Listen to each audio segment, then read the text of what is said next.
It's time to take a stand and stop the sexualization of our children. Action for Canada has created a notice of liability to assist you. The title of this NOL is Facilitating in Exposure of Minors to Sexually Explicit Educational Resources, Activities, and/or Events. The United Nations has mandated that all member nations implement the Comprehensive Sexuality Education Resource. CSE is a learning platform that was developed within the context of a program developed by UNESCO. This so-called resource sexualizes children at the earliest ages possible, and it's no surprise that it's causing great harm to our children, as well as attacking the traditional family unit. According to Section 163.1 and Section 152 of the Criminal Code, as well as the Canadian Centre for Child Protection, it's a criminal offence to sexualize and exploit children. Here at Action for Canada, we've been working to expose this evil agenda and to empower parents, grandparents, and concerned citizens to take a courageous stand. In an effort to assist you, we've created a page on our website where you will find an incredible assortment of information on this issue, including the various programs that have been introduced into our schools. Beyond the Basics is the resource used in Nova Scotia, WIN Sex Ed is used in Ontario, CSE is used in Manitoba, and SOGI 123 is used by the rest of the provinces. By introducing these programs into our educational system, our children and youth are being exposed to sexually explicit pornographic materials in the form of books, magazines, and comic strips. Our kids are also encouraged to become members of organizations that promote sexually deviant behavior and the exploitation of minors. Be sure to take advantage of this notice of liability, which will advise teachers, librarians, trustees, ministers, etc., that they will be held personally liable for exposing minors to any form of pornography or sexually explicit material, as well as any activities or organizations promoting sexual deviancy and the exploitation of minors. By using this valuable NOL, you have the ability to demand that the CSE learning resources be immediately and completely removed from libraries and the education system. That all of the books listed, including titles by the same authors, be immediately removed, and that all educational facilities, including libraries, cease and desist promotion of any and all activities, including performers and clubs that exploit our innocent, impressionable, and vulnerable children and youth. Knowing is not enough. You must take action. Here are some powerful actions you can take to protect our youth, no matter your age or station in life. Pull your children out of public schools and universities. Run, facilitate, join, or help with a homeschool group. Get involved in writing letters and serving notices of liability. Run for office as a school board trustee, mayor, or city councillor. Connect with an Action for Canada chapter near you. We cannot ignore this message. Our children and youth are being subjected to twisted ideologies using social justice as a means to indoctrinate and groom them, and we must protect them. Thank you for taking a stand to protect kids. If you like what we're doing at Action for Canada, please consider making a donation to support our ongoing work. And be sure to join a chapter near you. God bless you, and God bless Canada. From coast to coast, we stand so tall. With love of God, we give our all. And every battle, big or small, together we win it all. We fight for freedom and for rights, where states turn darkness into light. In every heart we feel His might, and through His love we win the fight. Action for Canada. Hello And a very warm welcome as you join us for the first show of 2025. It's going to be another amazing year, and we're so glad you're on this journey with us.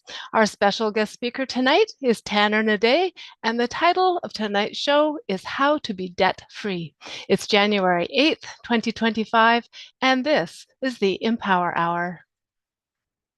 Action for Canada is a national movement reaching out to millions of Canadians and uniting our voices in opposition to the destructive policies tearing at the fabric of our nation. Through call to action campaigns, we educate, equip, mobilize, and empower citizens to take action. We are committed to protecting faith, family, and freedom. Here at Action for Canada, we're committed to providing you with relevant resources in an effort to educate, strengthen, and empower you to stand up for truth and for your rights and freedoms. Be sure to go to our website directory where you'll find quick links to all our incredibly informative resources, as well as previous recordings of the Empower Hour and Tanya's weekly updates. Coming on in just a few moments is Tanya Gaw, the founder and leader of Action for Canada. For over 9 years, Tanya has been raising awareness regarding critical issues facing our nation. And she's been pushing back against government corruption and malfeasance as she fights for our rights and freedoms. But before we head over to tonight's show, I'd like to introduce tonight's special guest speaker.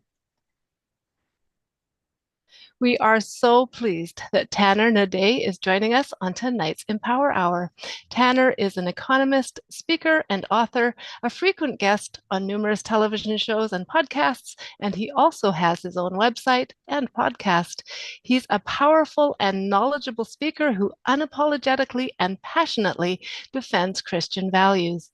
And tonight, he'll be providing suggestions and potential solutions to your concerns regarding the economy, how to make ends meet, and how to live within your means. Will you all please help me welcome Tanya Gaw. Tanya, welcome. Thank you for joining us once again on the Empower Hour. Oh, hi. Thank you for having me once again. It was so much fun last time. It's my pleasure to be with you. That's awesome. Thank you so much, Heather, and welcome, Tanya. I was thinking about how am I going to start the new year off. I first want to wish everybody a happy new year. 2025 is going to be quite a ride.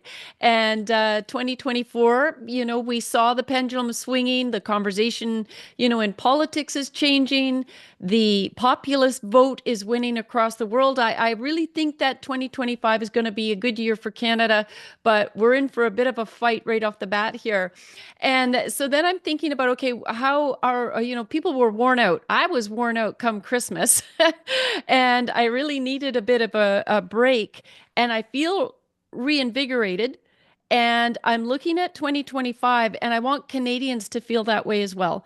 And I know after Christmas, a lot of people have the buyer's blues. They have some, regret when they look at their credit card, and they need some encouragement. And Canadians need to learn how to live within their means. And that's not something that they're teaching our kids in school. I think it was, some of the terms that they use are swipe now, brag later, and no cash, no problem. And I think, Tanya, you're going to bring a great perspective to that. And I hope that it will help our viewers plan for this year to have a more positive outcome at the end. And so, yeah, just really looking forward to your presentation. Well, thank you. Yes, I think you're completely right. We have, especially in Western society, it seems, where we've become comfortable with the abundance that we're blessed to enjoy in this country and countries like it. We now have a spending problem, certainly. And we're going to talk about it tonight, as you mentioned, and how to conquer that spending problem so that we're not crippled with debt, which, as so many Canadians tragically know, is so overwhelming that it forces them into a very dark and desperate place. So I have a small presentation. I created a PowerPoint, so I'll share my screen. Now, I'm not particularly tech savvy. I never have been, but I think I can figure this one out. Let's see here. There we are. Okay. 1, 2. Whoops. Give me a half second, and then I'll figure it out. So if I shared that, and then if I share, that's me and my wife, that and that. Can you see my PowerPoint? We are good. Perfect. Look at that. So I have titled this. I've titled this little, this little presentation, "The Dangers of Debt," because of course the official title is "How to Be Debt Free." So this is the dangers of debt and how to be free of debt, and the dangers of debt. Now, before I begin, I just want to note, as I know Tanya and so on notes, that this isn't intended to be, an individual presentation for, individuals who have specific issues, right? That is for a financial advisor, a personal financial advisor, or advisors to try and work through, because everyone's situation is different. There's different incomes and different levels of debt and different reasons for debt and so on. So instead of that, rather, this is just a general overview, some very general principles that I think we as Canadians and just as rational individuals ought to apply to be free of debt. And I might tell the audience to begin that I think it's best to read through the Proverbs and Scripture in general, but the Proverbs, they have so much information on spending, wise saving, and how to deal with money, that I think it's invaluable to read through them and to take the general principles that they preach and apply them to everyday life with money. So all that out of the way, we can begin. So firstly, we're talking about debt. Now, there are really three types of debt. We're only going to be dealing with one type tonight, but there are three types, and it's important to differentiate between them, and we'll see why in a moment. So we have personal debt, right? And that's where we get the classic, neither a borrower nor a lender be. That's, debt that happens on the individual level. Then you have commercial or business debt, right? And this is when a business or an enterprise raises capital now to fund their enterprise, and then they can pay back that loan or that debt in the future. And then you have public debt. And this, of course, we know all too well, right? Here you have government that is, in my opinion, stealing from future generations by forcing future generations who aren't even born yet to pay for goodies, services and so on, which aren't ever very efficient, that are happening right now. So we are shackling these future generations with an unfathomable amount of debt that they're going to have to pay back, even though they're not the ones voting for it. I think it's wrong. I think it's stealing. And of course, it's this plague that's happening across Western society. Now, tonight, we're just going to be focusing on personal debt. We'll make it simple. We're just going to focus on personal debt at the level of the individual, right? I might be in debt, or you might be in debt, and credit card debt, and all of those particular issues. Now, when we look at personal debt, right, we can see that there is what's called good debt, and I say that term begrudgingly, and then you have bad debt. Here's what I mean by that. Good debt is debt that is used for future enterprise, for productivity, and it's backed by a real asset. So there are certain things, that we need right now to make money right now, actually a lot of money right now, and then we can pay back that loan in the future, right? By taking out a bit of debt right now, or taking out a bit of money right now, pulling out a loan, we can increase our productivity to such a degree that we will be so successful in the future, we'll be able to pay back that debt relatively easily. And more than that, the debt which we take out right now is backed by something real. So the example I'm thinking of is a trucker buying a semi, right? So he drives truck all across the province. Let's say he hauls grain and he needs a truck. Now, you or I, or regular truck drivers, can't just up and go to their bank accounts and buy a semi. It costs a lot of money to buy a truck. You have hundreds of thousands of dollars worth of material and goods and so on contained in that truck. But you need it if you're going to make money. And so you take out a loan now, right? You go into debt, but that debt allows you to increase productivity, right? You can start driving truck and hauling grain across the province, and then you can pay down that debt with the new income that you're earning. And of course, the truck itself, is a real asset. So if you have to liquefy it quickly, if you have to sell it fast and pay down that debt quickly because, something's happened, you can do so. So we in economics consider that good debt, if there is such a thing. And then you have bad debt. And this is the debt we're going to focus on today: personal debt and bad debt. Now, a bad debt is considered in the economics world something which, one, is not used for productivity. Instead of allowing more productivity, rather it's a burden on productivity, and it's not backed by anything real. So you and I know a lot of parents, right, who have, as you mentioned at the start, Tanya, paid a lot of money into Christmas presents and toys here over this last month. Now, those toys aren't exactly easily liquefiable, right? If you buy a toy for $300, it's not like you're going to sell it for $300. On the contrary, it loses value very quickly. Or, if you buy a new makeup set that's very expensive, for your daughter, you can't just up and sell that. And it's also not used for productivity. It doesn't allow you to earn more money. I'm not saying Christmas presents are bad. I am saying that it's very easy to go into debt by overboard spending in this particular area. The first example I used with good debt was a semi, because I said it increases productivity. In this case, with bad debt, if we stay on that vehicle metaphor, you might say bad debt would be buying a Camaro or a Corvette or a Mustang, right? That vehicle, although it might be nice, doesn't allow you to increase your productivity very much. It's true you can sell the car quickly, fine, so be it. But it doesn't make you more efficient. It doesn't allow you to earn more income. So you can see the difference, very simple. Okay, so now that all that's out of the way, now that we have all that jargon out of the way, we can head to the topic. We can focus on the topic of how to be debt-free.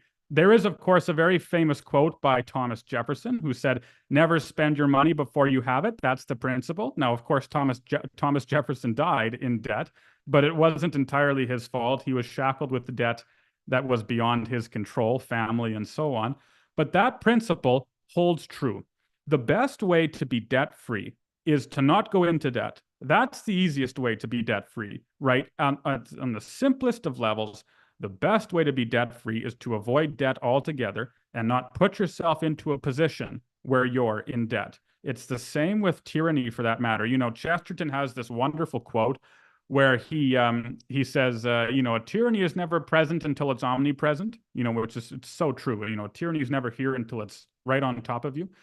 And he says the best way, generally, to resist a tyranny is to resist it before it exists. So he's exactly right about that. And so too here with debt. The best way to resist debt is to not allow yourself, right, if at all possible, to not go into debt. It makes it so much easier than trying to, struggle your way out of it. And that's what I have here. You don't spend what you don't have. That's the principle. If you don't have it, don't spend it. That's the easiest way to stay out of debt. And that seems to be common sense, right? You and I, that makes sense. If I don't have $1 million, I probably shouldn't go out and spend $1 million. So why is it then? It's a funny question. Why do we have this problem where we are so eager to spend as much money as possible on all of these goods, many of which we don't need? Right? Why exactly do we need the mansion, as nice as the mansion might be, instead of the average-sized family home? And in large part, as I've put at the bottom of this slide, the reason is because of interest rates and the central bank. This is true in Canada. This is true in America. This is true all across the quote-unquote civilized world. The theory or the reality looks like this. When interest rates are low, it's a signal to you and me that we should spend as much as we can, because it doesn't pay you to hold money right now. Get rid of your money. It doesn't cost you, and I'm using quotes, it doesn't cost you a lot to spend it right now, so spend as much of it as you can. When the interest rates are high, then you save, because it costs you much more to spend. So in Canada, the central bank said, we're going to keep interest rates as low as possible. We want as much spending as possible. So they submerged those interest rates for a long time, right? They held it as close to zero as possible. And Canadians, because they were given that signal to spend, started spending. And they started spending a lot, right? They were told by the central bank and by politicians that, oh, interest rates will stay low forever. You can purchase that massive house, no worries about it, and you'll be able to keep on making payments. It's not a problem whatsoever, right? You'll do this forever and ever, and that'll be that. But of course, interest rates didn't stay low, right? Interest rates eventually rose. And all of a sudden, that young couple who shackled themselves with this huge house, with mortgage payments that they were barely getting by on with that low interest rate, found themselves swimming in these payments they could no longer maintain. Why? Because the interest rates rose and their mortgages rose, and all of a sudden they were in a desperate position. So in large part, bureaucracy, Canadian bureaucracy, American bureaucracy, big government, these big, bureaucratic actors have encouraged us to spend as much as possible by keeping interest rates as low as possible. And so Canadians have done so, and Americans. We've spent and spent and spent. And the government says, well, this means the economy is great. It's fantastic, right? Everyone's spending, so they must have a lot of money. But of course, that isn't true. Instead, it's that we're spending a lot of money, which we don't have. So the principle is simple. Don't spend what you don't have, right? Don't spend what you haven't earned yet. If you can keep that principle center focus in the financial life, then you'll find it's very easy to get out of debt, precisely because you'll be in the most minimal of debt or no debt at all. That's ideal. But now let's suppose you're in debt, right? Let's suppose you've spent a little bit too much and now you find yourself underwater and you want to get out of it. Well, firstly, don't, expect this big win to get out of debt. I have a quote here. Well, I guess not a quote, I wrote it, but it says, if you're broke when you're poor, you can expect to be broke when or if you're rich. I really believe that. I know a man who used to work at a bank, and he still has stories of how doctors, lawyers, rich businessmen and so on, mostly, but not so much businessmen. I should be more careful. Professionals who, although not working in business, make a lot of money, like lawyers and doctors, etc., would come into the bank all the time. And they would have accounts. And of course, it's all anonymous. I don't know who it is, but nevertheless, they'd have accounts riddled with debt. Here they are making hundreds of thousands of dollars every year. They're making more money than most men can fathom. And yet, they're in debt. And then you have regular tradesmen, carpenters, or you have, businessmen, or you have oil and gas workers or teachers, whatever it might be. And they walk into the bank and they're fine, even though they're not making the hundreds and hundreds of thousands of dollars. And that's because the principle is very simple, right? If you can't stay out of debt when you're poor, you won't be able to stay out of debt when you're rich, right? If you love to spend all of your money now, when you're, say, in the middle class, you will love to spend all of your money when you're in the high class, when you're in the rich class. And we hear a lot of stories of rich individuals blowing everything they have somehow on all of these goods and services. And so it's not as though if you're in debt, you can just sit there and say, well, once I win money at the casino, then I'll be out of debt and I'll be good financially. Nope, doesn't work like that. If you're not financially literate now, you won't be when you, or if you, make it big. Secondly, if you're in debt, don't try for this big, long shot investment. I've got a tip from my stockbroker friend and it's going to take off and then I'll be rich. No. Instead, read this book or books like it called The Richest Man in Babylon. I think it's a wonderful, wonderful financial book. And really the principle of The Richest Man in Babylon is this. Well, it's be financially literate. And the principle is live very simply, right? Instead of always going for these massive payouts, instead exercise common sense with your money. Don't invest with someone unless you are guaranteed that he or she knows what they're doing, knows the market, knows what's going to work, and so on. If you're in debt, pay it down steadily and, make serious attempts to make amends with those you are in debt to, and so on, and so on, and so on. These simple biblical financial principles apply to everyone, and when exercised, do a man or a woman much more good than what we try to do on our own. So, again, the principle is very simple. It's just live simply. That's the general overarching principle. And finally, if you're in debt, don't, and this is very tempting, right? Put your hope and faith in government. Don't crawl to government and say, I need your help. I pledge my allegiance to you, right? I really believe this. Government's entire plan, the federal government's entire plan is to force Canadians so deeply into debt that Canadians have absolutely no choice whatsoever but to crawl on the steps of the House of Commons and say, please, can I have a handout? Please, can I have some bread to feed my children? Please, can I have this or that so I can go on living in this subjected state of existence? And government will go, oh, yeah, absolutely. Here we are, your savior. You just have to pledge your allegiance to us. You just have to keep voting for us. You just have to keep allowing government to get larger and larger and larger and larger. I firmly believe that's the strategy. It's actually called the Cloward-Piven strategy. There was, I don't know if, I can't remember if they were sociologists or psychologists or what they were. It's online. But Mrs. What's her name? Frances Fox Piven. And I think it's Richard Cloward, I think is his name. They come up with this strategy in the 60s or 70s, and they basically say what governments ought to do, what socialist governments ought to do, is throw the entire nation into chaos. And then once the nation has been thrown into chaos, the governments should march in there, hailing themselves as saviors. I'll give you this, I'll give you that, I'll bring back order. And so by doing so, you introduce all of these new programs and all of these new organizations and rules and regulations into society without society so much as putting up a hand against it. Society is so concerned with their own little neighborhoods, as they ought to be, that they don't recognize government swooping in and increasing the size of their power and position. Now, C.S. Lewis wrote about this actually before the Cloward-Piven paper came out. We tend to, recognize Lewis for Chronicles of Narnia and Screwtape Letters and so on, but he has a lot of wonderful essays. One of those essays is called Willing Slaves of the Welfare State, and I believe everyone should read it. And in that essay, Lewis talks about how much more efficient it is for government to subject the people using economics rather than, military tools. It's much more convincing. It's much more effective for a government to take away a man's ability to feed his family than it is for them to march on the streets with soldiers and tanks.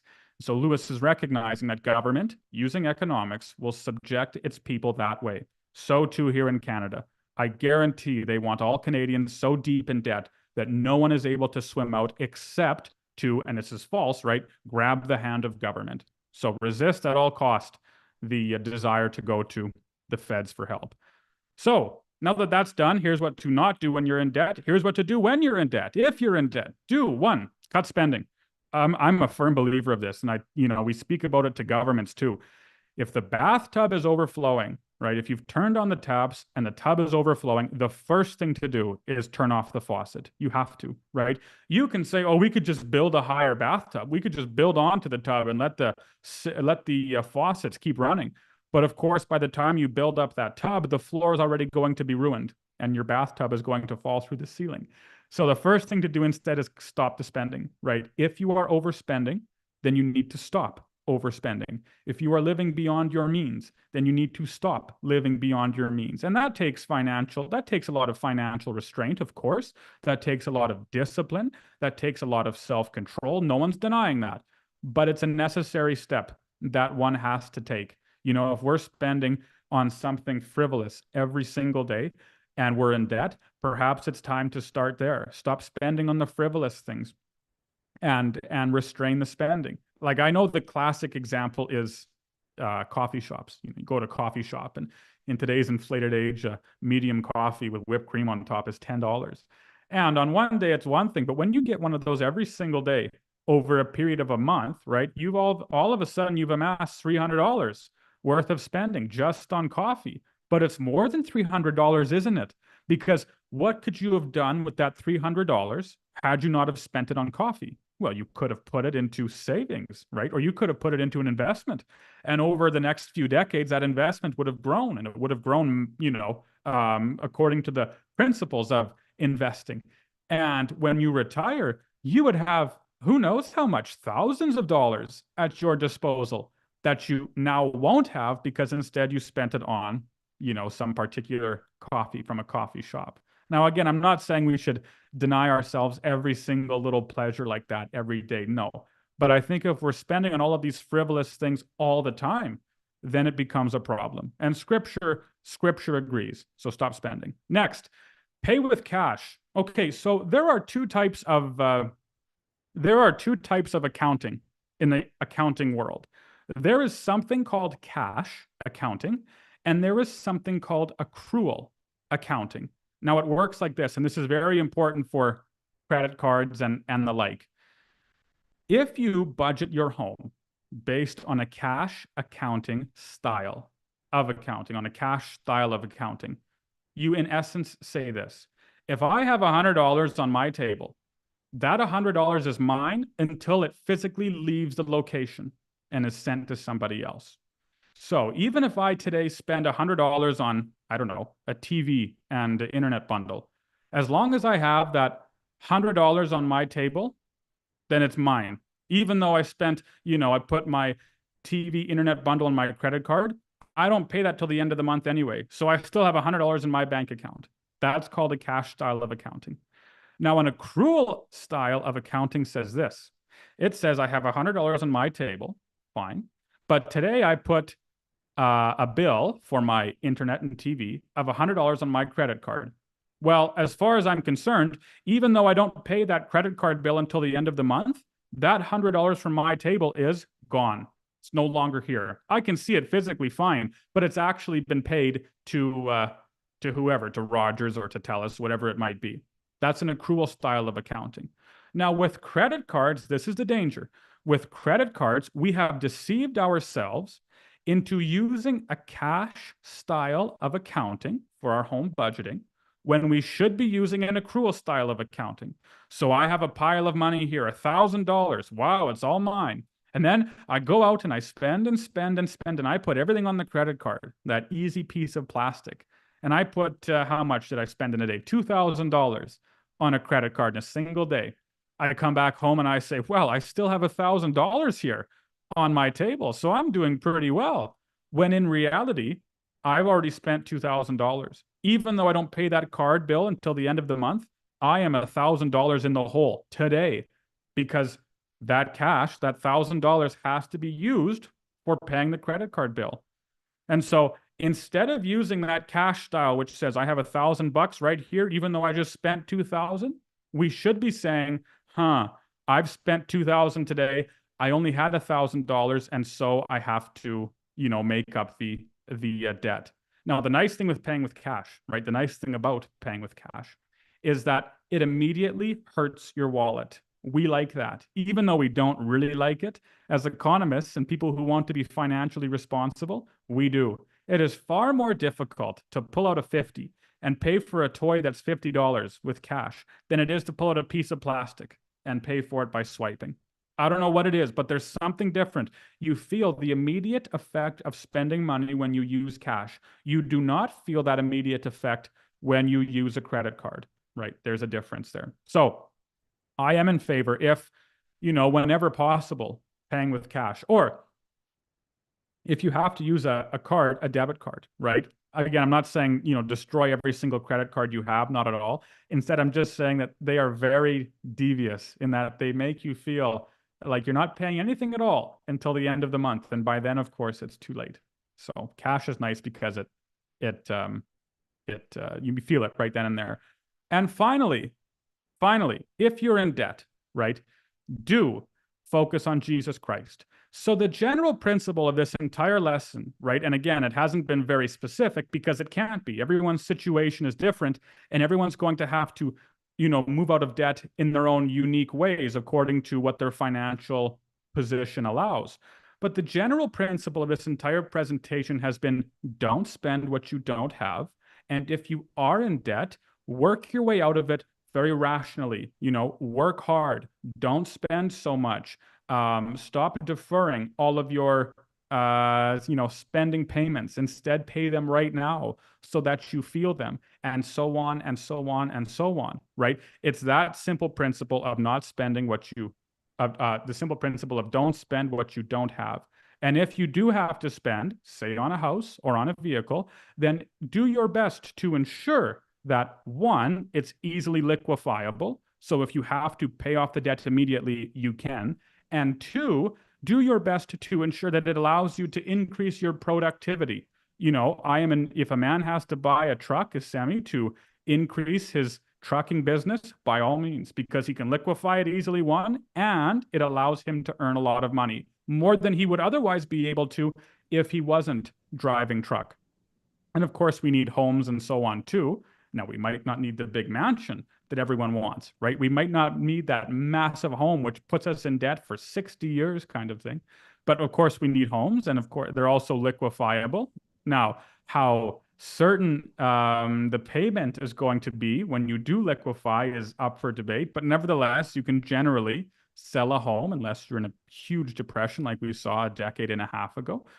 So those are the principles, right? The principles are don't spend what you don't have. And if you have done so, work your way out slowly, stop spending and use cash and, basically make money and make more than what you are spending. That's the principle. Finally, if you're in debt, right, do focus on Jesus Christ. I made this the last slide because it's unique, right?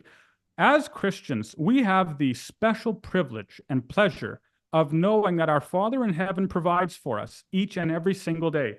It is the most wonderful test of faith to every single day drop down on your knees, on your bed or at your bed, and pray to the King of Heaven for your provision. There are so many stories of George Meller. We call him Mueller, but it's Meller. There are so many stories of this English man who lived in the 1800s named George Meller, and he started these orphanages. And his story of faith and prayer and asking for provision through Almighty God is the most remarkable one of the most remarkable stories in the past, how many hundreds of years. It's incredible. If you haven't read his story, you must, because he details in very acute description just how desperately and carefully he had to rely on the Lord every single day to meet not only his needs, but the needs of the orphans that he took care of. One such example, here's Meller with all of these orphans, a huge amount of orphans in the orphan house, and they have no bread, they have no breakfast. They're broke. There's no breakfast at all. And yet Meller has all of these orphans sit down at the breakfast table. He sits them down and he has them bow their heads, and all of them pray. Meller prays at the head and says, "We thank you so much, Almighty God, for the breakfast which you have provided for us today." Even though there's no food, right? There's nothing that's been provided yet. They are sitting there with empty plates and no money to pay for it. Well, the moment that Meller finishes his prayer, there's a knock at the door, at the orphanage door. And sure enough, it's the milkman who has extra milk, a whole bunch that he has to either give away or dump out. And so he brings in the milk, and all of a sudden, all of the orphanages have milk. And then not a second later, here comes the baker who, with the same problem, has to give away a whole bunch of bread. And so in that, right, the orphans were cared for. All of their needs were met. I put here on the slide, your manna from heaven, right? We have the story of Israel wandering for decades in the wilderness, and God provided manna and meat every single day. And they were to gather enough for that day and only for that day, lest it spoil, right? It is a wonderful test of trust. But to close out the presentation, I wanted to end with a sort of twist. What I mean to say is this. There's a story in Mark. It's in a lot of Gospels, I think, actually, but it's certainly in Mark. It's in Mark chapter 10. And there's a rich man. We all know the story, right? There's a very rich young ruler is the definition or the description that's given to him. And he comes to Christ. Here's Christ walking around. And this rich young ruler says, oh Lord, I've done all of these things. I've been good. I've kept the law. I've done everything I'm supposed to do. I have, I've excelled in all of these areas of Torah. What must I do? What must I do to have life, to be saved? And Christ says, keep the law, and of course it's grace, but nevertheless, he's trying to get something out of this man. And the man says, I've done that. I've done everything. And Christ says, all right, then go and sell your possessions. You're a rich young ruler. You have a lot of things, so many things. Go and sell them all and come follow me, because of course that's the way to salvation. Follow Christ, believe in Christ. And what happens, right? The rich young ruler turns around and he hangs his head and he walks away sad because he's unwilling to part with the possessions. So we tend to think, here's the moral of the story. We tend to think that the rich are very good with money. But the truth is, money is often very good with the rich. You see the difference. We have this idea in our head that once we're out of debt, then we're fine. We're going to we're ruling our money and it's working for us and wonderful. But we have to be so careful, because so often the more money we have, the more it rules us, or the more it rules us. I am of the firm conviction that many rich men are in debt. Now, they might not be in debt the way that you and I understand it, but they are certainly in debt to money.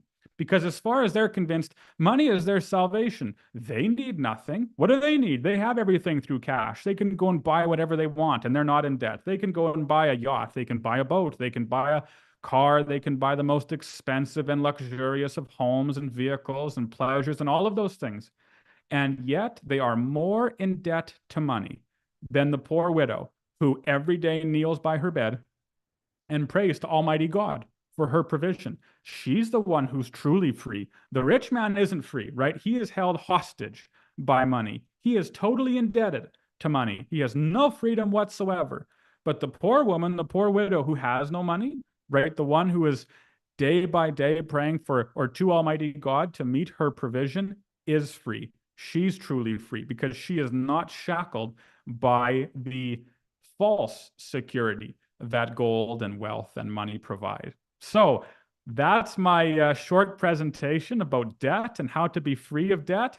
Ultimately, the answer is Jesus Christ. If you want to be free of debt, and this isn't a prosperity gospel presentation, of course not. This is just to say, if you want to be free of debt in all its forms, free of the stress that money brings, free of the stress of not being able to make ends meet, and all of these other issues that assail so many across the world, the answer ultimately is Christ. Thank you, Tanner. That I was sitting here and making all kinds of notes, but that was an excellent, clear, and precise presentation. And I think it's easy for anyone to follow as long as they will be make that decision to be disciplined and committed to do so. Yeah. And I think that's the key to it, right? Is that our listeners are thinking, yeah, but I like that caramel macchiato at Starbucks, Yeah. 5 times a week. And Yeah. I like to go golfing, to the movies, to dinners. I was just trying to think of some examples. People want their Netflix, their internet, their cable. They have become so accustomed and so used to having these pleasures that they really don't know how to live a simple life and live without them. And I was seeing the chat blow up with individuals, and I happen to know, I think every single one of these people happen to be Christians who are saying, and in not in the startup of their lives, these are not young people, but they say, I am debt free. And they had to make those commitments in order to get to this place. And so I'll just finish by saying, when I sent out the weekly action on this, I made the comment, I said, it really is time to get back to basics and some good old fashioned ways of thinking. You can only spend it once. So if you don't have it, don't spend it. It worked for Ma and Pa, and it can work for you today. And I just think that's the reality. I mean, I have 2 kids who are adults now, and I watched the generation as this thought process has changed, not for a lack of what I taught them. And as far as spending your money, you can only spend it once and save, which, is absolutely what we need to be teaching our kids. But it was what the rest of the world is teaching them. That is undoing the work that we're doing, spend now. And then, of course, so many of our young people feel helpless because of the cost of living. So can I ask you to address that? So we've got young people who are taking the least, paying the least amount of rent they can. Yeah. They're starting a family. They go to the grocery store. 2 bags of groceries is costing $200. How do you speak to those individuals today? It's difficult. That's how I do it. Difficult to do so. We're not the first ones to ask this question. Remember the talk show host Phil Donahue? Hmm. There was a very famous economist, Milton Friedman, who was on this show with Phil Donahue years and years ago. And this is during the inflation roar of the late 70s, before Reagan was elected. And a member of the audience asks Friedman, again, he's this famous economist. Most, even those who aren't economists, know who Friedman is. They asked him, how exactly are we supposed to live in this inflated age? What can I, as an individual, do to, maneuver around this inflationary crisis, which is crushing, as you mentioned, my ability to buy groceries and pay rent and so on? And Friedman has actually a very almost hopeless answer, where not hopeless, but it was a difficult answer. He said, unfortunately, not much. The reason it's tough to navigate around inflation is because it's not your fault, right? Inflation is created in one place. Inflation is created at the central bank. It's created by money printing. It is not, inflation is not high prices. It's not that at all. High prices are a consequence of inflation, no doubt about it, of course. But inflation itself just means an increase in the supply of money. That's all it means. And when you do that, you make money less valuable. You make a dollar less valuable. And so to make up for the difference, businesses have to increase their prices because the value of their goods haven't decreased, but the value of money has. So you have this problem of government prints money. You don't print money. I don't print money. And so it seems that no matter what we do, we can't find our way out of this. We can spend less, of course, we can do that. But, even when you spend on just the essentials, groceries, power, a home, and so on, we are still fighting tooth and nail to try and make ends meet. And so this is where, if I wasn't a Christian, I really don't know what answer I would give except, well, try and spend less or pick up yet another job, even though you're already working 2 or 3 jobs and you're already living at home and you already, you know what I mean? That's as far as I can go without Christ.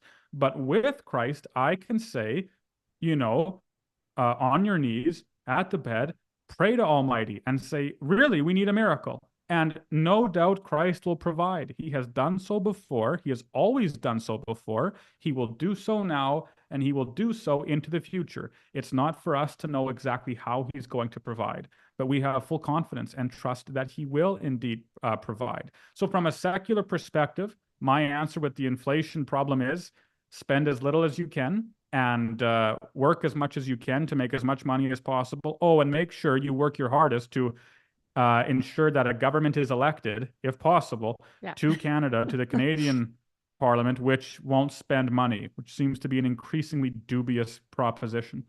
Or won't print money, to be more accurate, which is, again, increasingly dubious. But from a Christian perspective, my answer is full of hope. And it's to say, although this situation is dire, we are in the privileged position of being able to witness the miracle of Almighty God every single day.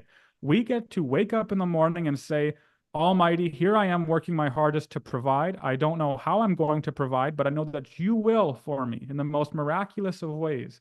And from that, as we watch day after day, hour after hour, the Lord supply our needs, our faith in him only continues to grow. So it's a very good question that apart from Christ, I don't think has an exciting answer. No, and I love it. It's prayer and action. You can't sit back and think, okay, well, I'm going to be subsidized by the government. That's not honoring. The Bible is filled with scripture that talks about us working and then Sunday resting. And it's, not taking Saturday off necessarily as well. It's, working 6 days and resting on Sunday. But something else I would even like to say is that embrace it for the young people, who are just getting married, starting a life. My son and his wife happen to be an example I could use, 1-bedroom little rental. And I think I go back to think about my mom and dad when they started out. My dad had a grade 6 education when he came to Canada. He was from England. My mom was from the Netherlands. And he got his grade 12 equivalency. But during that time, he had 3 babies at home. I have a twin brother and an older sister, so that's 3 small children. And we shared the same room until I was 4, I guess, and my sister was 6 or 3 and 5. It wasn't uncommon back then for siblings to be in a small space living together in order to get ahead. And they were so careful with the finances. Like, I couldn't leave a room without my mom and dad saying, shut the light off behind you. And that principle has followed me here. My heat is never cranked up. And the other sacrifices that we need to make is spend on what you need, not what you want. And you don't need Netflix. And again, that bit of old school is going back to game nights. You don't have to be entertained, and 99.9% of what you see on TV is garbage, and it's filling your home and your mind with garbage. And so you can have other ways of entertainment. And I have just benefited from that so much in my own life. When I bought my first home, it was 12 to 14 plus percent interest. I was feeling very hopeless, but I had saved up, a good nest egg of money before I purchased my home. And I knew that no matter what, I could make that payment. And I know that at $2 million homes nowadays here in the Surrey area, that's not going to be, accessible for young people. But the other point that you made, and I want to emphasize, is get involved with the local elections. As young people, we're fighting for your future, and you need to step up and fight for it yourself. So get involved to make sure that we get the people into office who are definitely going to turn this around and stop paying billions of our tax dollars to NGOs that are in turn fighting everything traditionally that we hold near and dear as far as values are concerned. Yes, absolutely. There's no doubt about it, right? If we're apathetic, we don't have much of a hill to stand on, right? If we say, well, this is the way things are, and then do nothing to change it, we don't have much of a right to say, well, this is the way things are. No, instead, you're right. We have to be active. We have to be involved in the political process, whatever that looks like, right? We have to be active and involved, ensuring that to the best of our, to the best of our capabilities, the government practices some form of financial common sense, which right now it's doing anything but. Like, how do we stop inflation? How do we quell that beast? The answer is you have to stop printing money. That's it.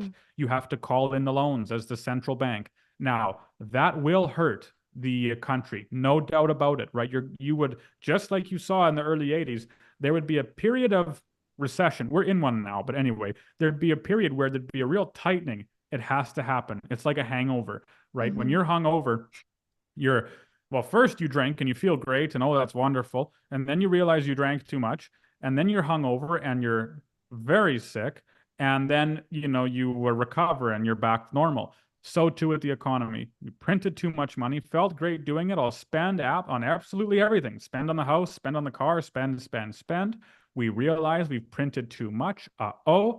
You tighten up the belt, you stop drinking, you stop printing money. The hangover comes, you feel very sick, the economy feels sick, but then it gets back to normal, Yes, or at least a closer semblance of normal.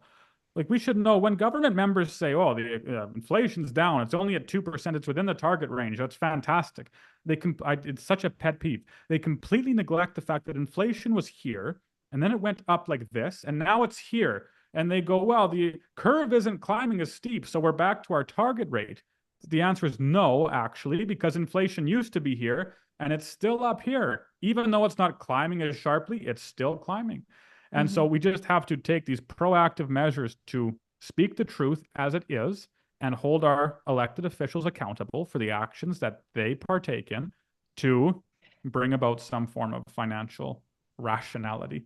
Right. And I really am going to appeal to people as well as to get involved and know where elected officials stand on critical issues like Yes. immigration, because I'm going to be talking about it next on the weekly news update I'll be doing. I'm going to bring up the Global Compact on Migration, this planned invasion of our nation, and the handing out of billions and billions and billions of dollars, to individuals to collapse our financial system. So if we're going to vote in a new government who says we're going to stop all this spending, we're going to be deporting those 4.6 million non-citizens and get ourselves back in order, we could see this correction happen much quicker.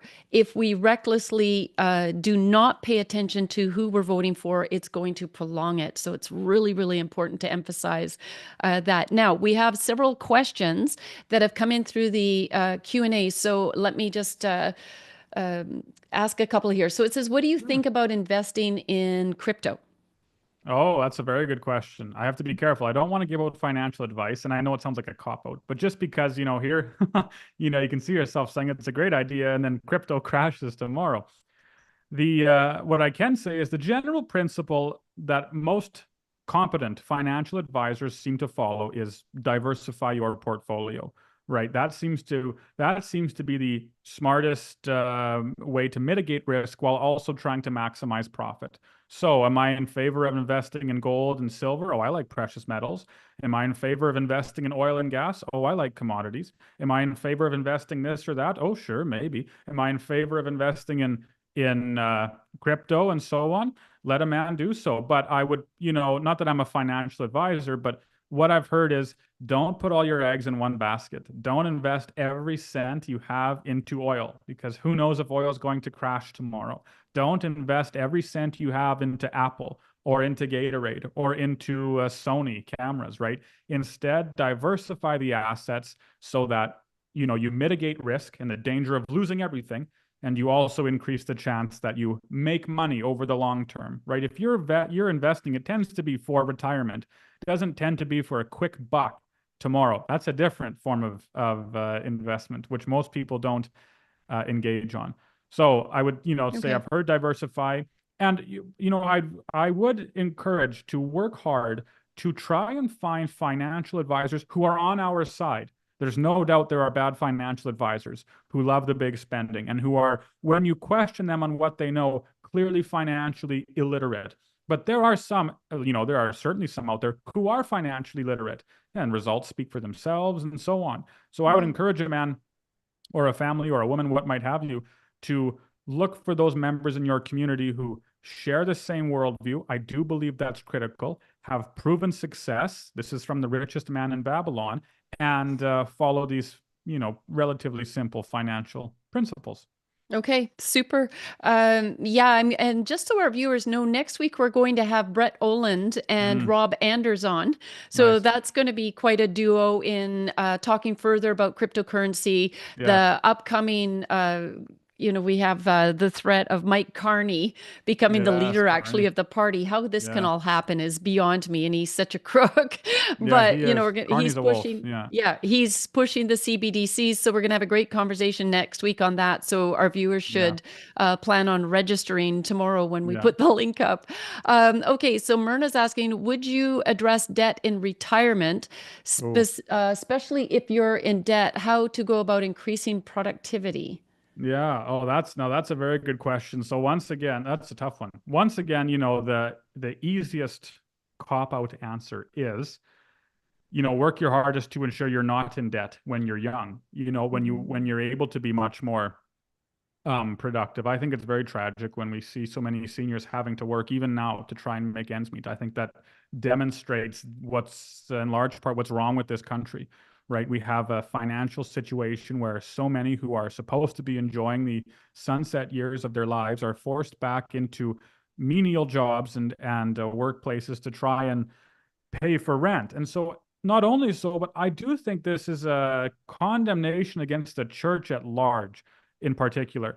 What would I do for a senior who is in debt? Well, the honest truth is I think it's incumbent upon the church to help such individuals who are helpless. I really believe that. Now, I know that isn't quite it's not quite an answer, but it's tough because I don't know the individual's particular situation. Circumstances. Of course. And if you can work, as hard as it is, I would encourage that. But if you're unable to work, then it's a different situation entirely. Well, and I know we have social safety nets built in and so on, but the way it's supposed to run according to the scripture, according to the Bible, is those who are helpless ought to be helped by the community. They ought to be helped by the church. If there are those who are in debt, they ought to be and can't work for themselves or are struggling to make ends meet. It's incumbent upon the Christian body to ensure that those individuals are helped. Now, over the last years, we have failed miserably in this task, in large part because government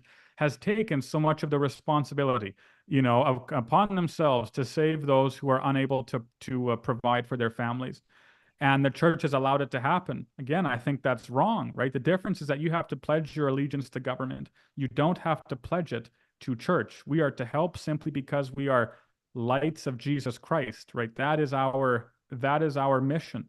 And so the answer isn't I know my answer isn't very desirable, but there's just not quite enough information to say exactly what one should do, depending on what retirement look like, what the family situation looks like, and so on. It makes it difficult to answer. What I can say is, from a different perspective, those individuals who are hurting, that it's incumbent upon the church to help them. And we've done exactly the opposite over the last decades. It's Right. very, very sad.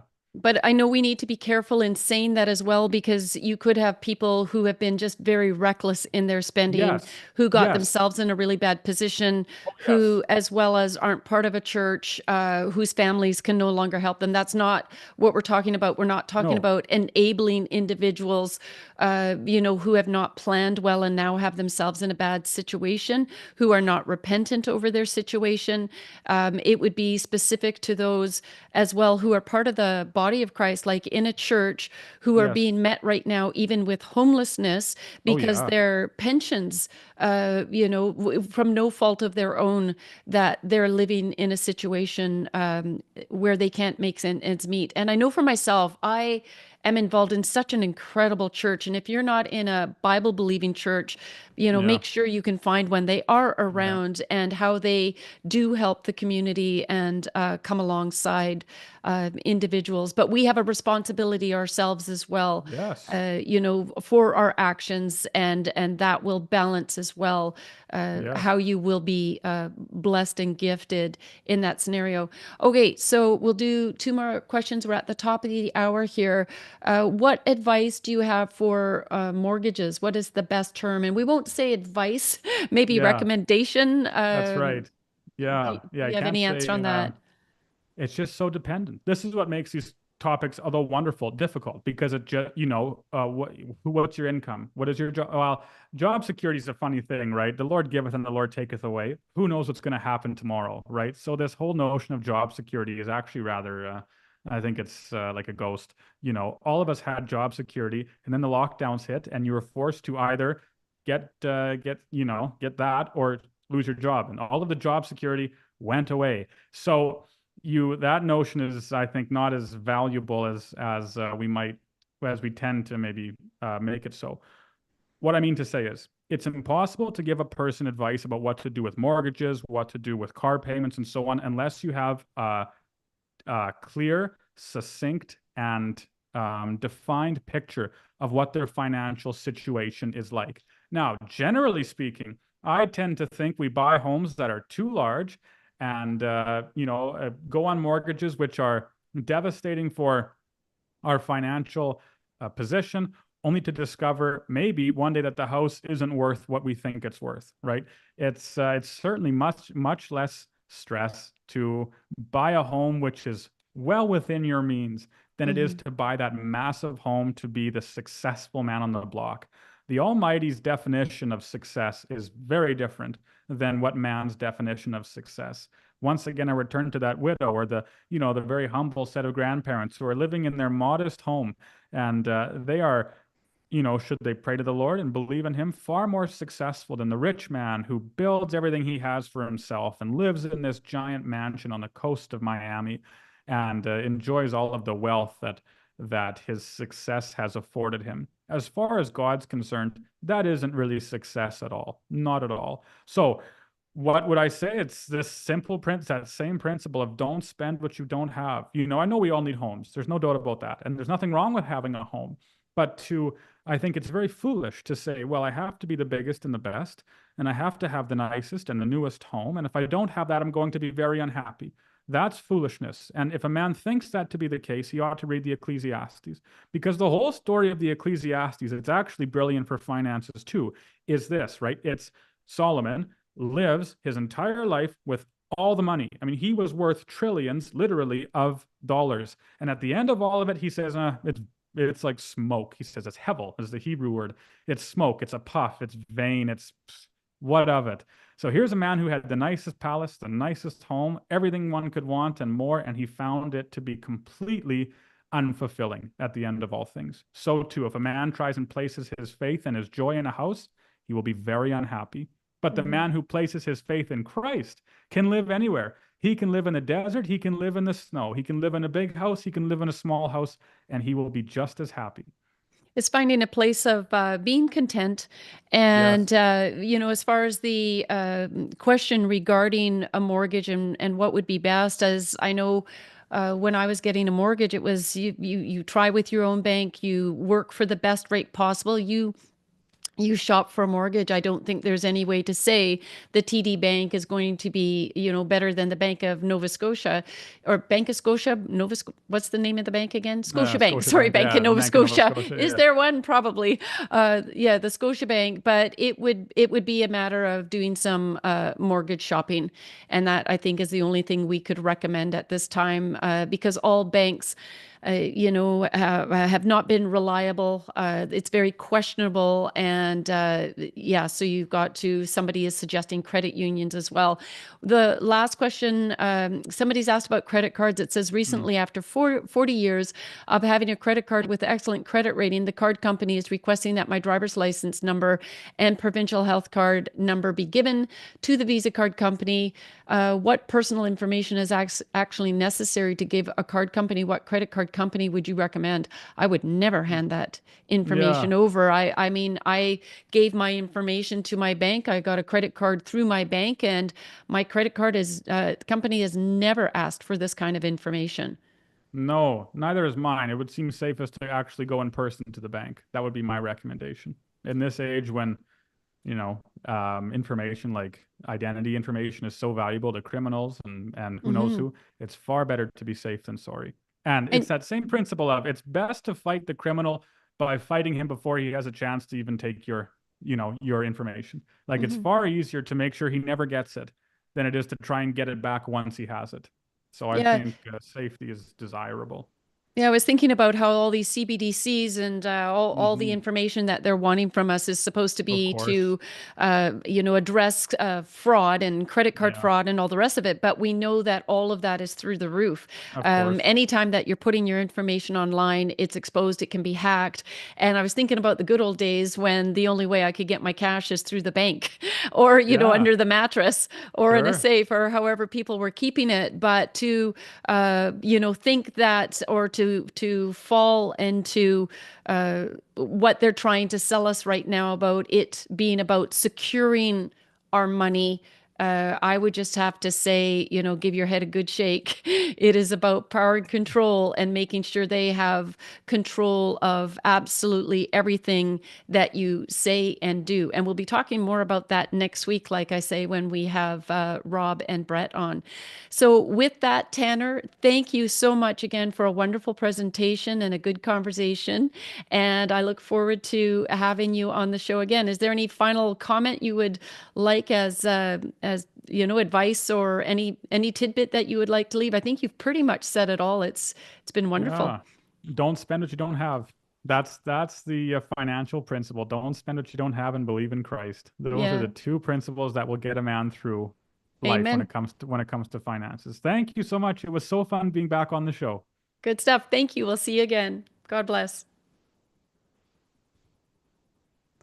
All right. Well, that was awesome. I'm hoping that you will share this information, especially with the young people. I really meant it when I said that, the schools are not producing critical thinkers or those that at a high rate of financial advisors are not coming through out of our education system at this time. It's really quite scary. In Ontario, we have previously reported that students are coming out somewhere between 60 and 60% in mathematics. And how are they going to manage their finances, the basic finances, with grades like that? So we really need to come alongside them. We need to fight to get a better education system, which is what Action for Canada is on the front line of doing every single day of the year. And really, it involves lobbying government, pressing for a better government so that once again in our education system, it will focus on reading, writing, and arithmetic and on teaching history, and not the kind they're trying to dispose of, like our actual history. I think that would be amazing. Thank you for joining us tonight on the show. Please share this Empower Hour with those who will benefit from it. Stick with us. I'm going to be doing the weekly news update, and we've got a lot of information to catch up on. Do you want to look great and protect your rights? Join Action for Canada with our stylish protective gear. Our slim fit women's t-shirts are like a second skin, giving you the power to tackle any challenge. Made from a super soft blend of 90% cotton and 10% polyester, it's perfect for your everyday heroes that want to tell the world that they have had enough. Our men's t-shirts are like your everyday armor. Same quality, same comfort, and designed to keep your heroic look intact. And if you need extra protection, our mid-weight hoodies are here to save the day. With a pre-shrunk blend of 60% cotton and 40% polyester, these hoodies are your trusty sidekick against the cold. Plus, the pouch pocket is perfect for storing snacks because every hero needs their fuel. Deflect negativity with our 11-ounce ceramic mugs. They're dishwasher and microwave safe and perfect for holding your favorite beverage or your morning dose of justice. Our 100% cotton canvas shopping totes with double carry handles and prints on both sides. These totes can carry your groceries and your mission to save the planet. Stay warm and stylish with our form-fitting toques. Perfect for winter adventures. Made from acrylic and polyester, they fit most sizes with an adjustable cuff, keeping your brain warm for all those brilliant ideas. And don't forget our 6-panel structured caps, designed to protect your head from too many UV rays or bad hair days. Every purchase helps support our movement to protect Canadian rights. Visit Action for Canada now and gear up for the fight so together we can protect what matters most and help make a difference.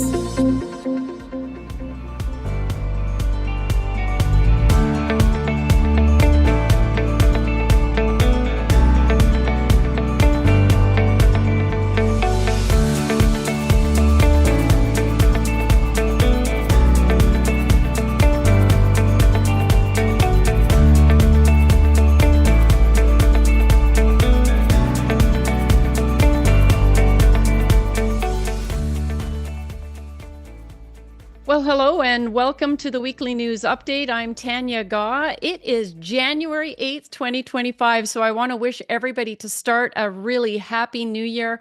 I think 2025 is going to be absolutely amazing. I'm hoping that a lot of you were able to see our 2024 year in review. We accomplished so much. I just want to also give a shout out to everybody who financially supports Action for Canada, who gave in December. We ask that you would become a monthly donor, continue to support the work that we're doing into 2025. We did take a break over Christmas, and I got to tell you, it's the first time in about 9.5 years that I had days where I actually took the whole day off. I really needed to reboot. Our team needed a rest. It was a real push in 2024, and I was just trying to get through the finish line before Christmas break had begun, and I got hit with something just before Christmas break. I'm not going to be talking about it tonight, but it will be coming up. I have to get some lawyers involved in something here. And it's just like the other side just never stops. And that's okay, because that means, we're doing a good job and you're supporting the right organization by getting behind Action for Canada. So in the Weekly News Update, I'm just going to share my screen.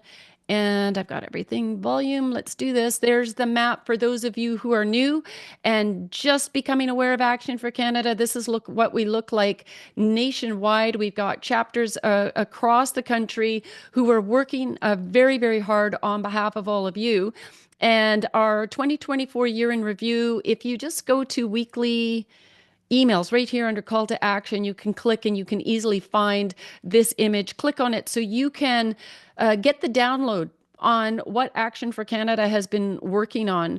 We're talking about, on behalf of our children, the huge wins we've been having in fighting against the 15-minute city, global cities to control, empower, and lock down, gain power over us through the 15-minute cities confining us, and that these central governing bodies would have a say on how far we could go, what we can and cannot do, and where we could shop. It's just diabolical. And of course, we made an announcement that we filed the new amended notice of civil claim. We're waiting to hear back from the defendants on that, and we'll keep you updated. we're calling out terrorism, and that is going to be a huge part of what we're doing going into 2025. As you know, I've been at this particular topic for 9.5 years. Even before that, I actually wrote a report before I got going on any of this, not realizing, but I had some interest on the failure of multiculturalism worldwide if the host country's values weren't being embraced. And of course, that's happening only in Western nations. It was a planned attack, which I'll be talking about in the weekly news update, to destabilize us. Pierre Elliott Trudeau never had this in mind to enrich Canada. It was the long-term goal to destabilize us.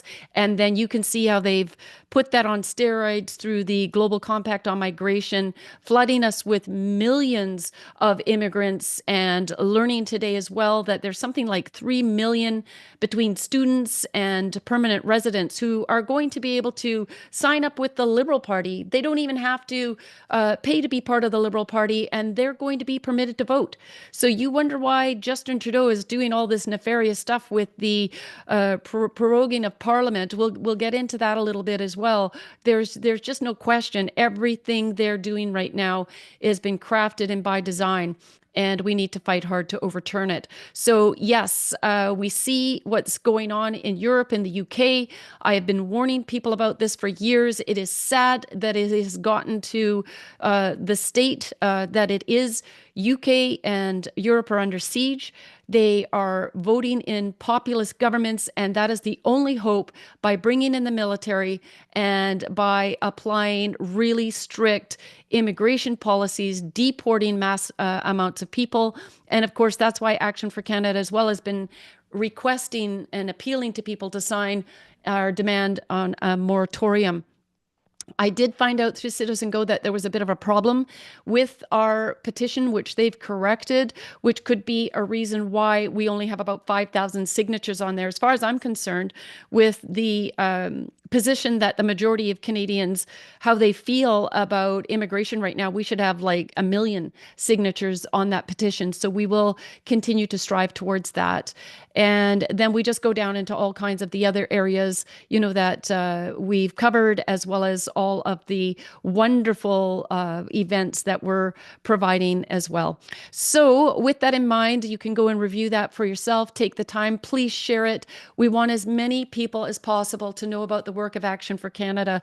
Literally, when I do events and people hear me speak for the first time and have never heard about A4C, they feel hope. They're like, holy smokes, you are the only organization that is this organized, that provides effective resources and are taking action from the community level up. And like I said, it is super effective.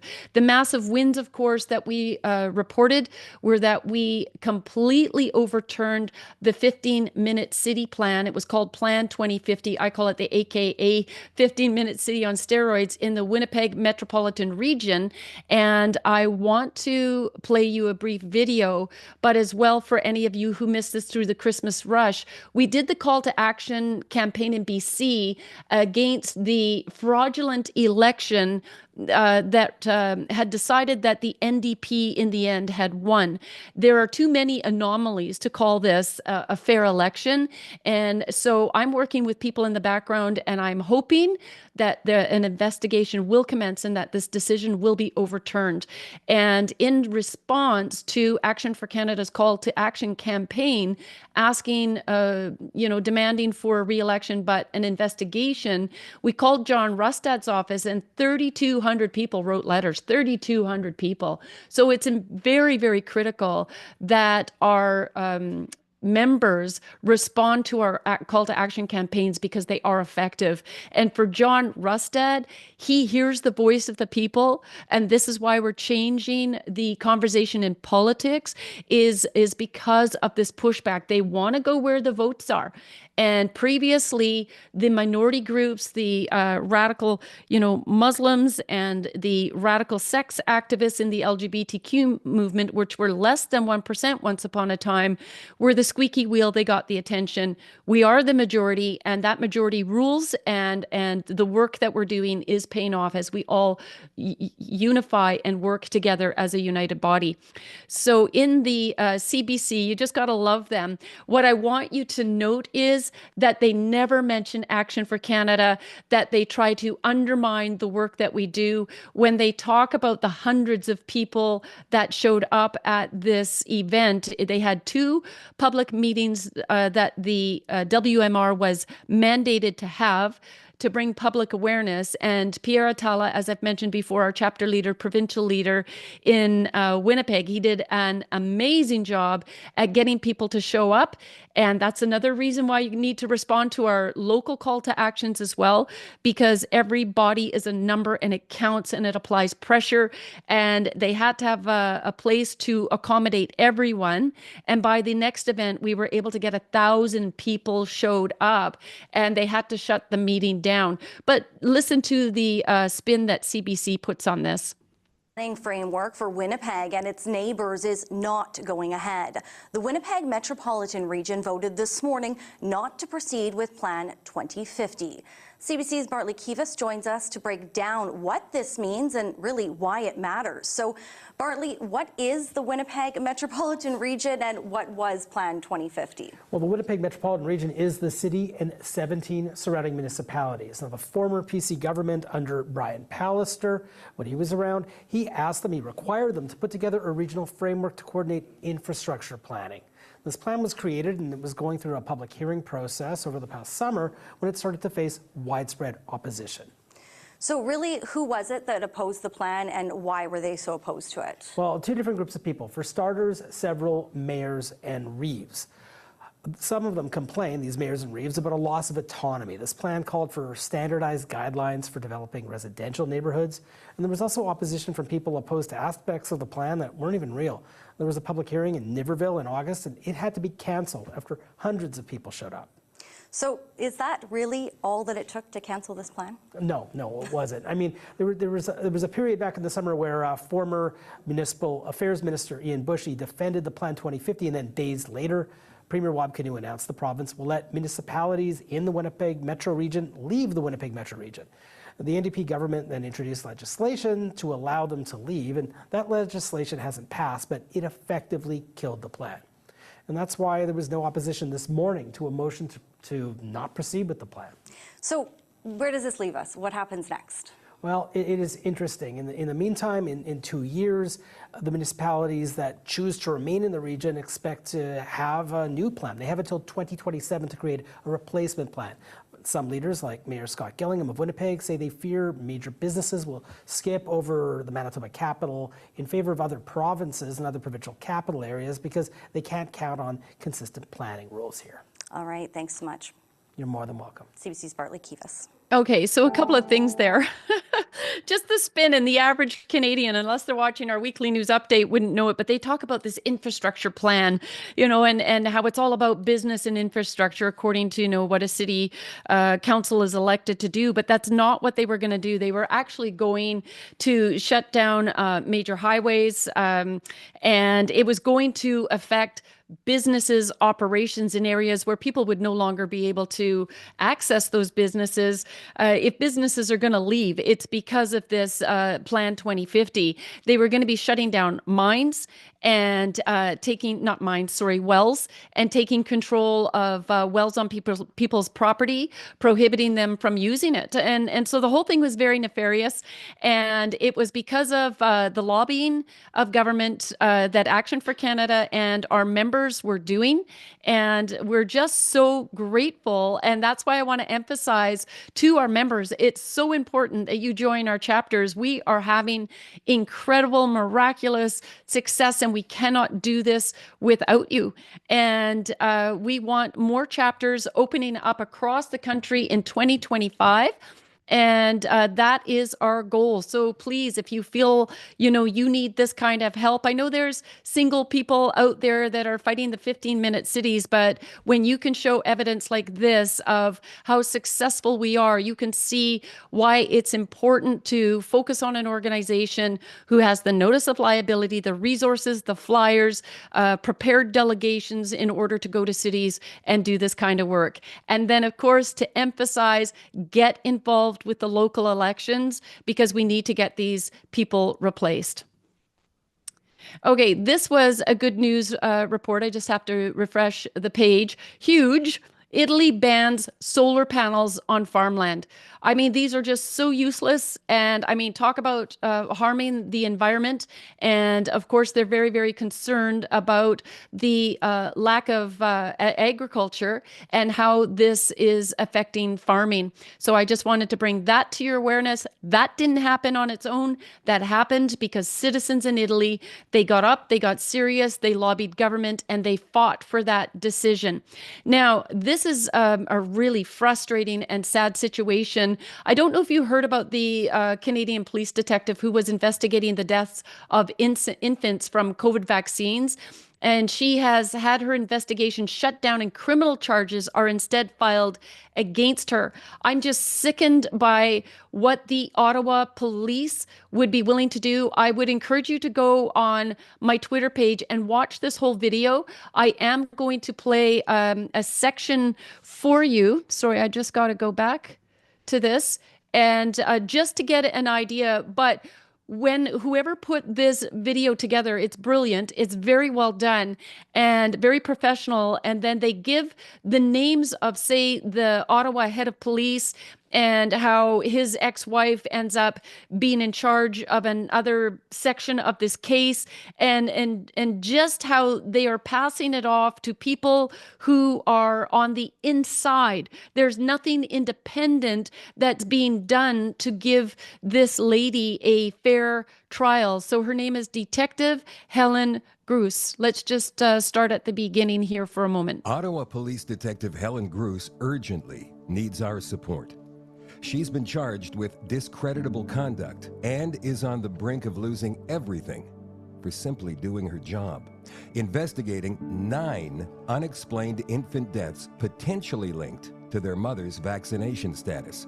Among the evidence she uncovered and presented to her superiors was a Pfizer report revealing that 31 out of 32 pregnancies ended in spontaneous abortion.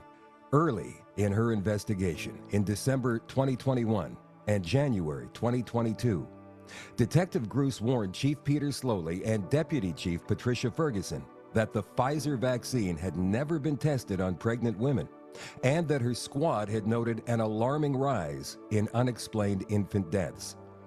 As her investigation gained momentum, connecting disturbing dots, the Ottawa police quickly suspended Detective Gruss for conducting a purported unauthorized investigation, despite the fact that Gruss had briefed the Chief of Police, Deputy Chief, and Service Sergeant Major Daniluk. But a suspension alone wasn't enough. Those pulling the strings needed to send a chilling message, not just to Helen Gruss, but to over 70,000 police officers across Canada. That message? Investigating potential links between the COVID vaccines and a growing number of injuries and deaths would not be tolerated. There was one obstacle, though.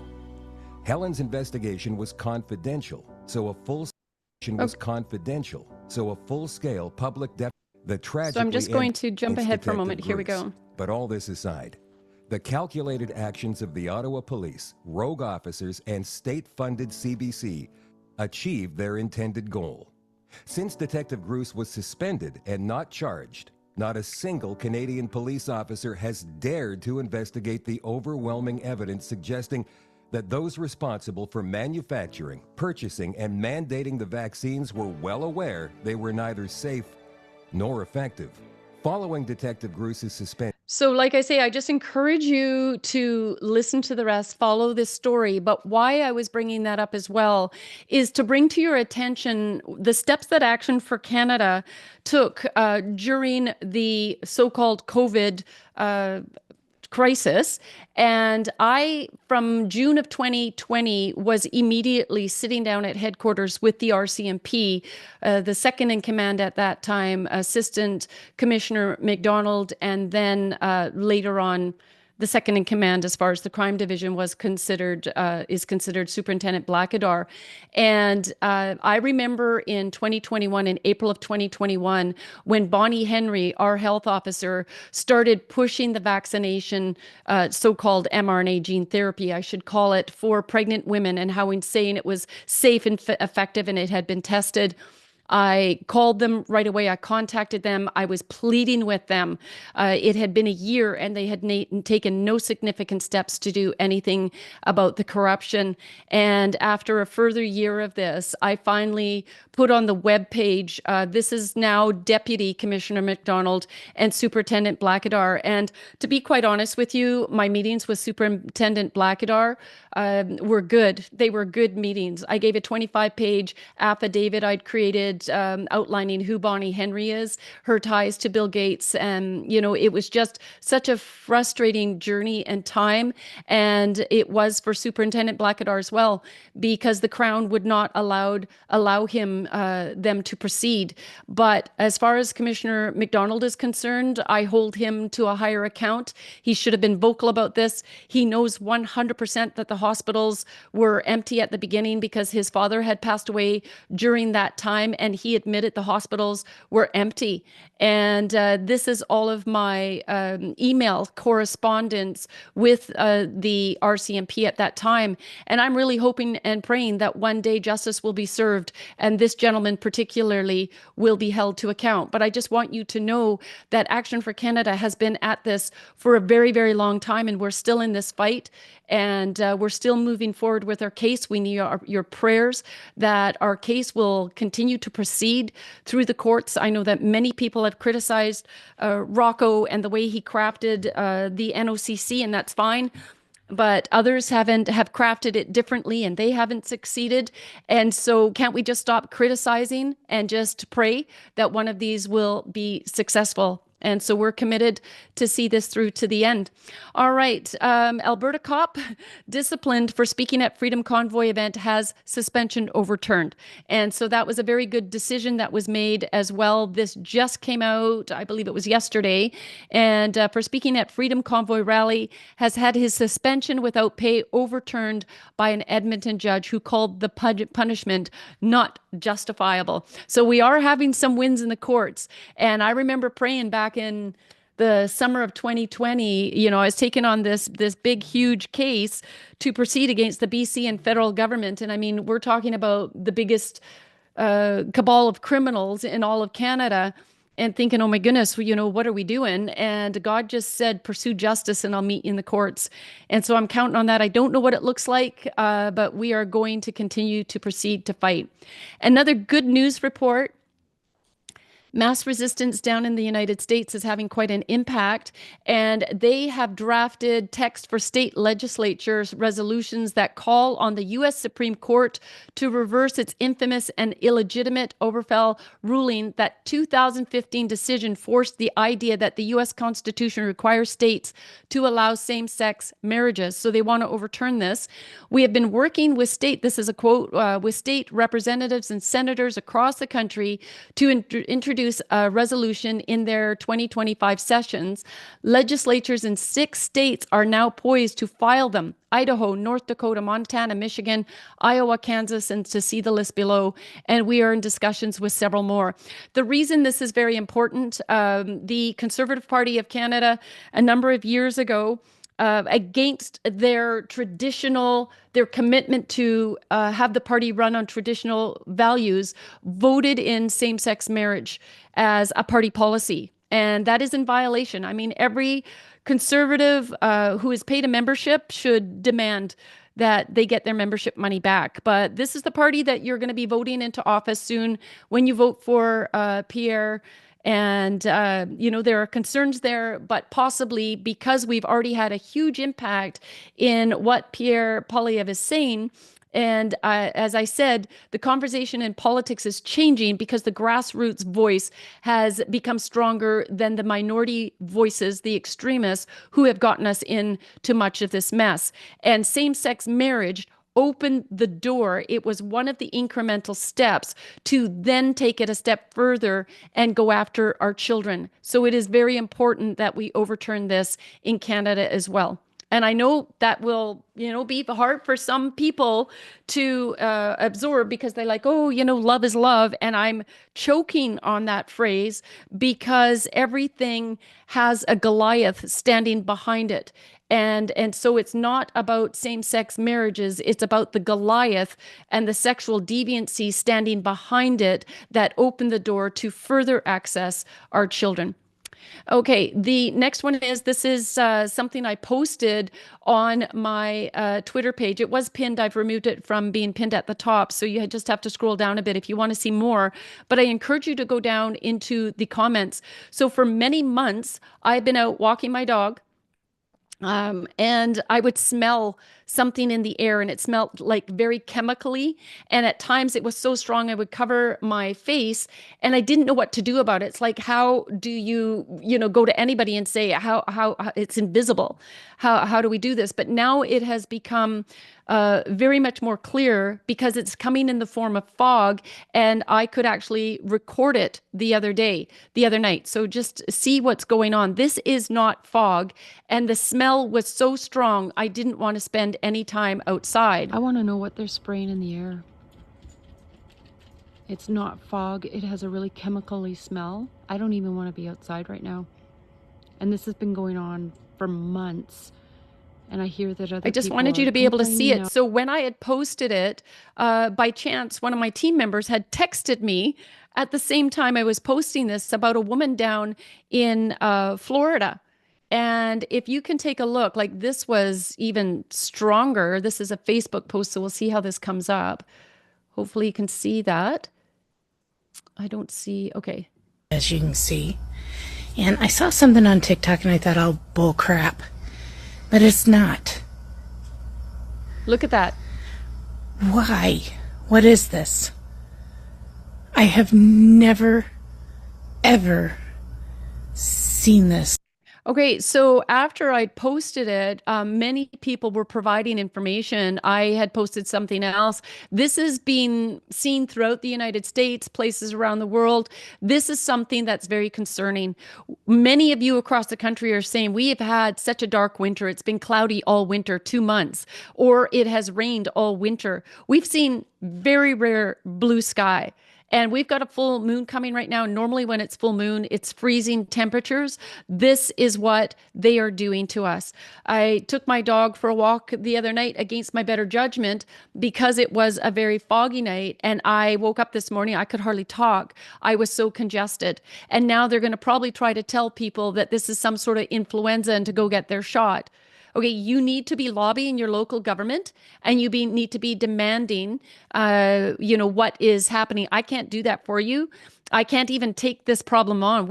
Action for Canada is dealing with so many issues, but we need you becoming very, very active within your community. It is absolutely frightening to see this. Okay, so this was something else I heard. I won't play this. It's CBC, but apparently Mark Zuckerberg is taking some sort of turn, and I guess Donald Trump is coming in. As far as I'm concerned, I don't care what Mark Zuckerberg does to lift the censorship on Facebook. I have had so much censorship that they every week, almost sometimes daily, I'm receiving emails from Facebook, and I'm not even posting anymore on there once in a blue moon because it's pointless and a waste of my time. And so they say that it says here, Meta Chief Global Affairs Officer did a sit down with Fox and Friends, note his reluctance to bring in a crew like, I don't know who Weiss Tabby and all the rest are, but they're saying replacing third-party fact-check program in U.S. with community notes model, lifting restrictions on certain topics, automated systems will now focus on illegal high severity violations and removing reduction of political content. So to me, this is admittance of guilt. And in my opinion, my very strong opinion, Mark Zuckerberg, he should be tried for treason and he should be locked up because he did this to the American people. He did this to Canadians, and he did it knowingly and intentionally. This is treason. So give me a thumbs up if you agree with that. Okay, this is update. House passes the Laken-Riley Act. I just wanted you to know I love Bridget Gabriel and the work that she's doing down there with Act for America.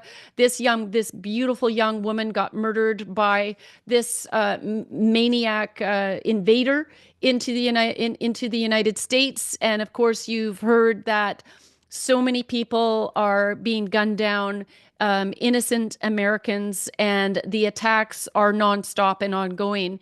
And this is what Biden has done to the United States, and of course what Justin Trudeau has done to Canada. And so this will finally give power to Homeland Security to detain these non-U.S. nationals. And I'm so excited about this because Trump is coming in. He's going to bring the rain. He's going to bring the military, and they're going to deport and they're going to clean up America. And I hope they start with Michigan. If you haven't heard, what's going on in Dearborn, Michigan, is for decades been, they put the first mosque in there. The Muslims came, they grew, they built, they got over 10%. They became a threat anytime over 10%. They've become over 10% now in Ottawa. And then they keep pushing, they keep victimizing to push their agenda. Now Dearborn is going through a caliphate. And this needs to be dealt with. And as I go into this report, please stick around because I'm going to give you some very compelling information and why we need to take this threat very, very seriously. Now, this is Viktor Orban. And I love him. He is the head of Hungary, and he never allowed the invasion of these immigrants. But he tells you who is behind this. It is George Soros, and George Soros, as he says, is organized gang called Empire of George Soros is what he calls them. But they're demanding through George Soros' plan that 1 million migrants a year be brought into the EU. And Viktor Orban refused, thank God. And this is what he has to say. I do remember how Mr. George Soros published his plan in English in a Project Syndicate publication. It was done 2015, September 26th. And he published a plan. He said that I'm quoting, here are the 6 components of my comprehensive plan. I just quote 2 or 3 points of that. First is, he said very clearly, 2015, that, quoting again, EU has to accept at least 1 million asylum seekers annually. That was the first point. Second, he said, adequate financing is critical. And he proposed to issue long-term euro bonds for financing the migration crisis and the migrants' social and welfare taking care when they arrive to the European Union.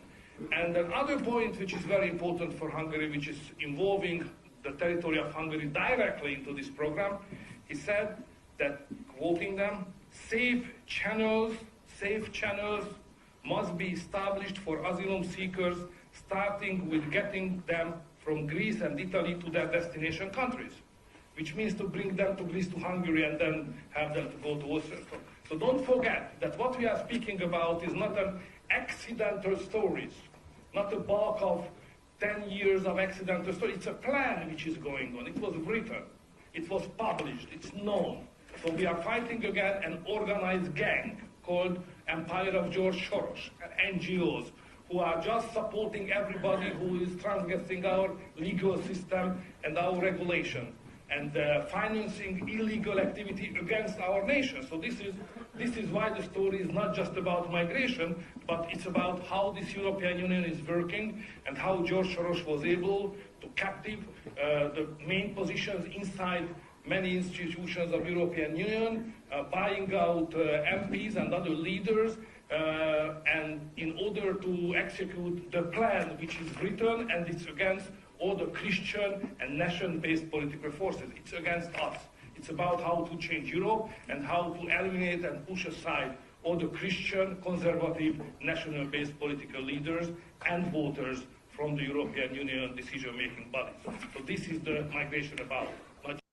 Okay, so it is, as I said, to destroy Christian nations. This is who they're after. And George Soros and Bill Gates, as far as I'm concerned, should be designated as terrorists by Canada. And we should be getting legislation together and pressing in on Pierre Poilievre to do just that. These are not just domestic terrorists, these are global terrorists, and they are interfering with our democracy. And it's very, very clear to see when you have the heads of states absolutely confirming what we're saying. This is not conspiracy theory. And Justin Trudeau Ken Hardy, Liberal MP Ken Hardy, Mark Miller, these guys all belong in jail. These are traitors. These are terrorists. Now, what I want you to know once again is that back in 2018, Action for Canada was fighting hard on your behalf. In 3 days, I think it was, we had 11,000 signatures on this hold a referendum on the UN Global Compact on migration. And this was in November because in December of 2018, this traitor was going to sign onto the compact. It's a non-binding agreement, but of course he's full on and full in. And so we've been fighting on it. So I just thank God that more Canadians are waking up, but understand that Action for Canada is one of the only organizations that have had a strategy and a plan and been pressing in and fighting against this since day one. All right, so now to the breaking news, of course, that Trudeau made his faux announcement that he is resigning and stepping down. And of course, it's a plan to buy him time. At first, we're like, yeah, that this is really good. He's resigning. He is going to go. I do believe it, but there's some concerns, of course, because he is wanting to now prorogue government in this unreasonable power grab. But I'm very, very pleased to say that two gentlemen have commenced legal action, David McKinnon and Eris Lavernos, excuse me if I didn't pronounce that right. And they're seeking a federal court declaration that Prime Minister Trudeau's recent prorogation of Parliament is unreasonable and must be set aside.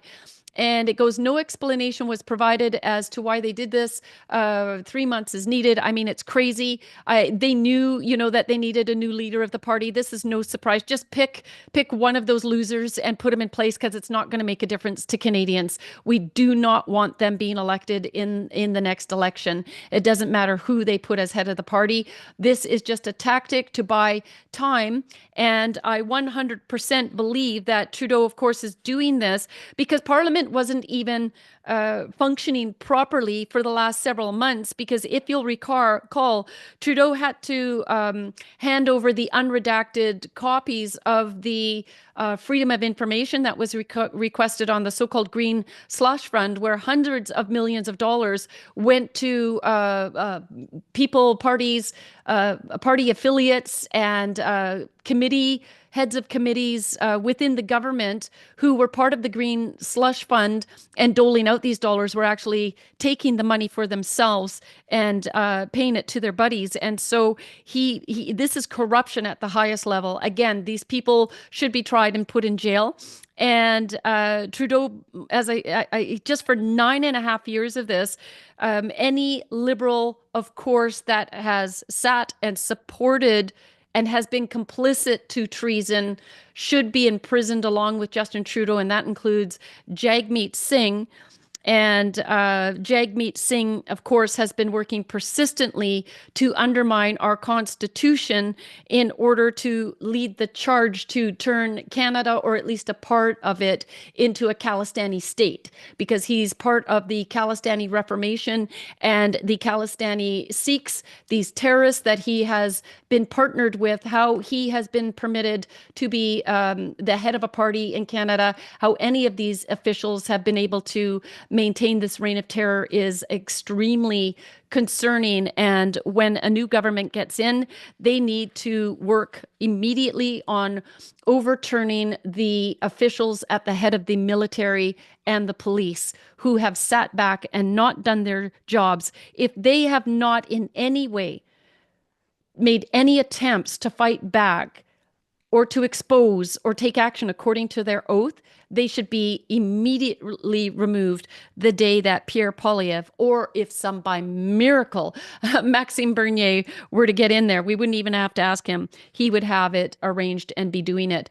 I loved that within the claim, they have quoted the decision from the Supreme Court of the United Kingdom, which ruled in 2019 that then Prime Minister Boris Johnson had prorogued Parliament unlawfully as a means of avoiding parliamentary scrutiny. Sound familiar?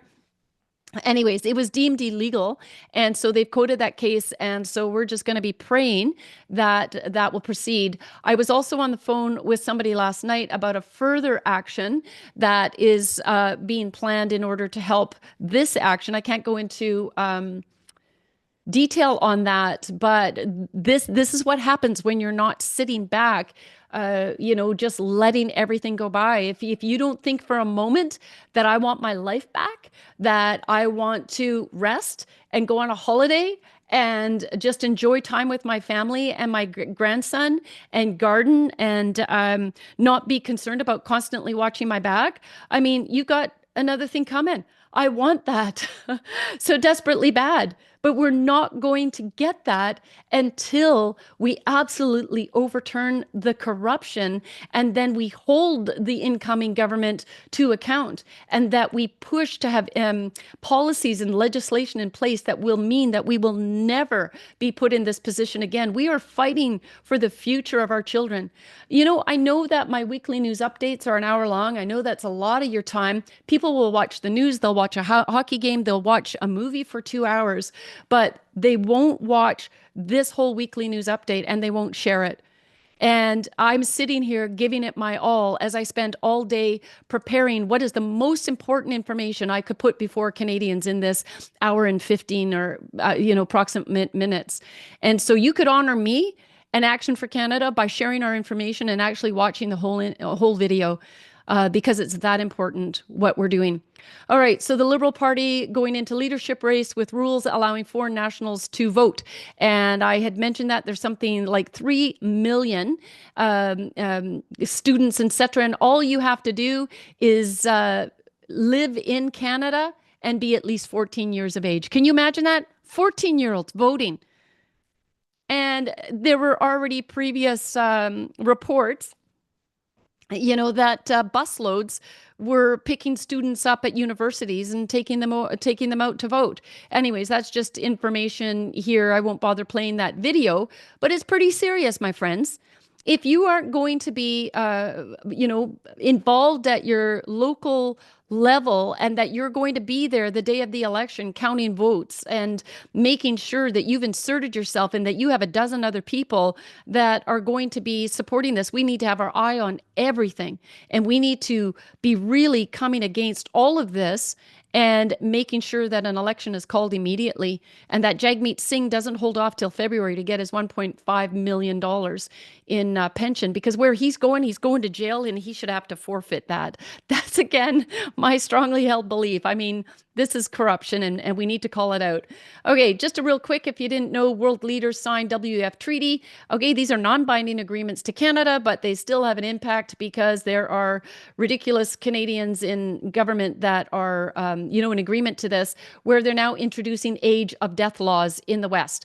So it says, under this new system, individuals will no longer have the right to live beyond government-mandated age, let's say 70 years old, for example, without first obtaining state approval. Can you imagine? Don't give up your guns, all right? You have a right to protect yourself and your family, and you have a right to use them. And because this is getting out of control. This is so demonic and evil. Do you see what I mean? Are you going to be hearing about this on your regular mainstream media news? I don't think so. So 96% of euthanasia cases in Canada identified as white citizens. Let that sink in, as this culture of death goes to destroy the white colonials who built this fabulous, successful country, and they're trying to annihilate us while they take all of our money. And so there's been a massive increase, of course, in MAID over the years. This is from the government's own website. Somebody has put this chart together. I'm going to give his name, Eldrick Vero, on Substack. He does great charts on all kinds of different subjects. But this is what euthanasia looked like since Justin Trudeau came in and started implementing this. All right, now here we are. Well, it's not even up to 2025, because I'm sure that we'd be up here. We're over 15,000 euthanasia. I think that was in 2024. So let's go to the next one. This is 2016 to 2023. And you can see that the highest provinces are Quebec, Ontario, and, as no surprise, BC. These are the most tyrannical provinces in the country, and they're the ones killing the most amount of people. So who we vote for and who we have in office is important. Now the activists, and let's salute them and hold them accountable. this BC activist group. It is the BC Civil Liberties Association, which should be abolished, and I'm sure they're probably receiving federal or provincial funding. They're the ones that fought for MAID, and now they're conceding and saying it's gone too far. Well, thanks for nothing. Thanks for nothing. They should have never opened that door, and they should be held accountable. This was early jailed pro-lifer acquitted on charges of criminal mischief. This lady would be outside praying at abortion clinics, and you know what? She's been arrested multiple times for that. So that's a very good decision. But the reason I brought that up was to show how far the government is going in anything that is a traditional value in this country, of destroying it and bringing it down.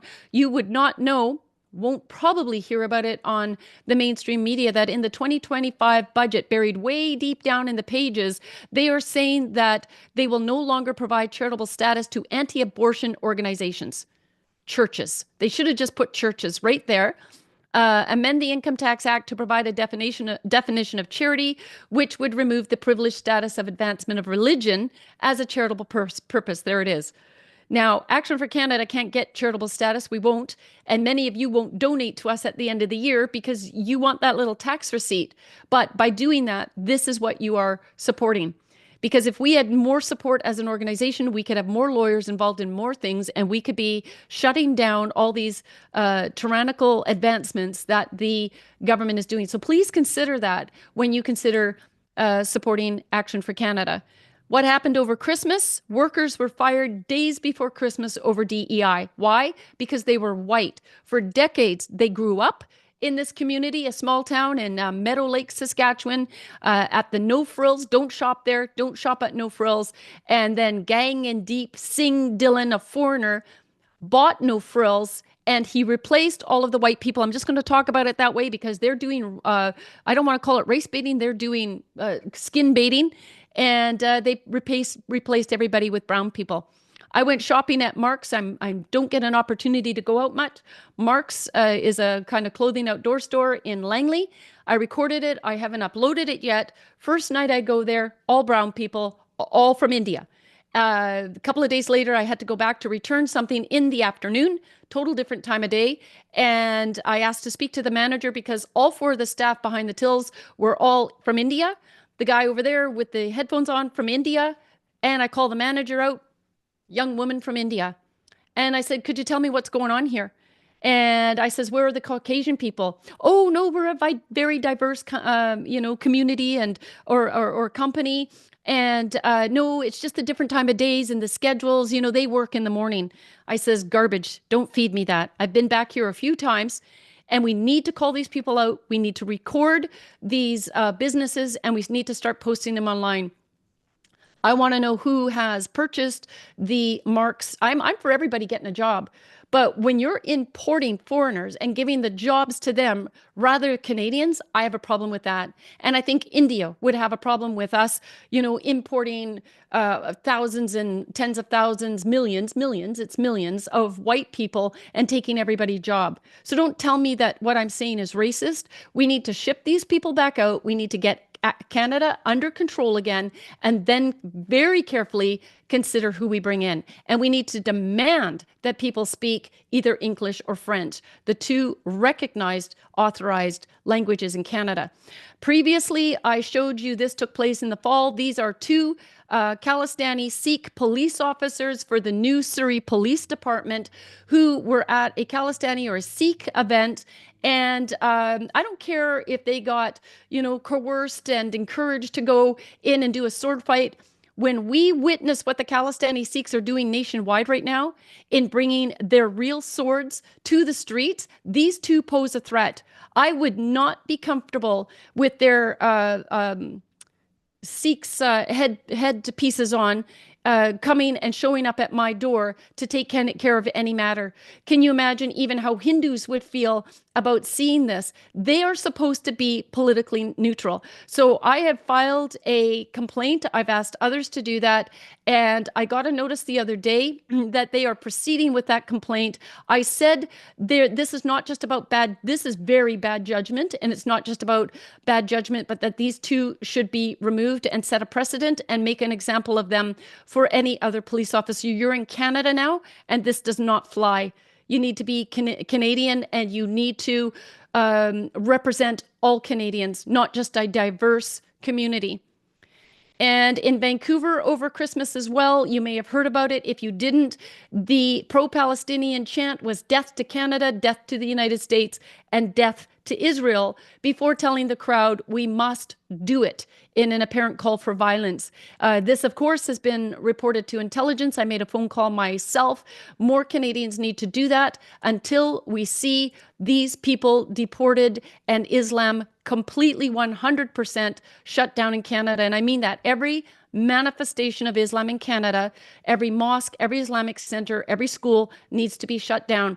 It is not working anywhere for anyone. And respectfully to the Muslims that are hearing this, respectfully to you, if you cannot find peace and happiness in one of the 56 Islamic majority country, don't expect to bring your failed and false religion and the belief system, because it's a political ideology, a military political ideology that incrementally comes into Western nations, and it uses the moderate Muslims to advance their agenda. And the moderate Muslims are too afraid to speak out, so they leave it to someone like me, who is then just easily called, a racist. This is not about race. This is about failed foreign cultures who are invading our country, and they have a right to their democracy.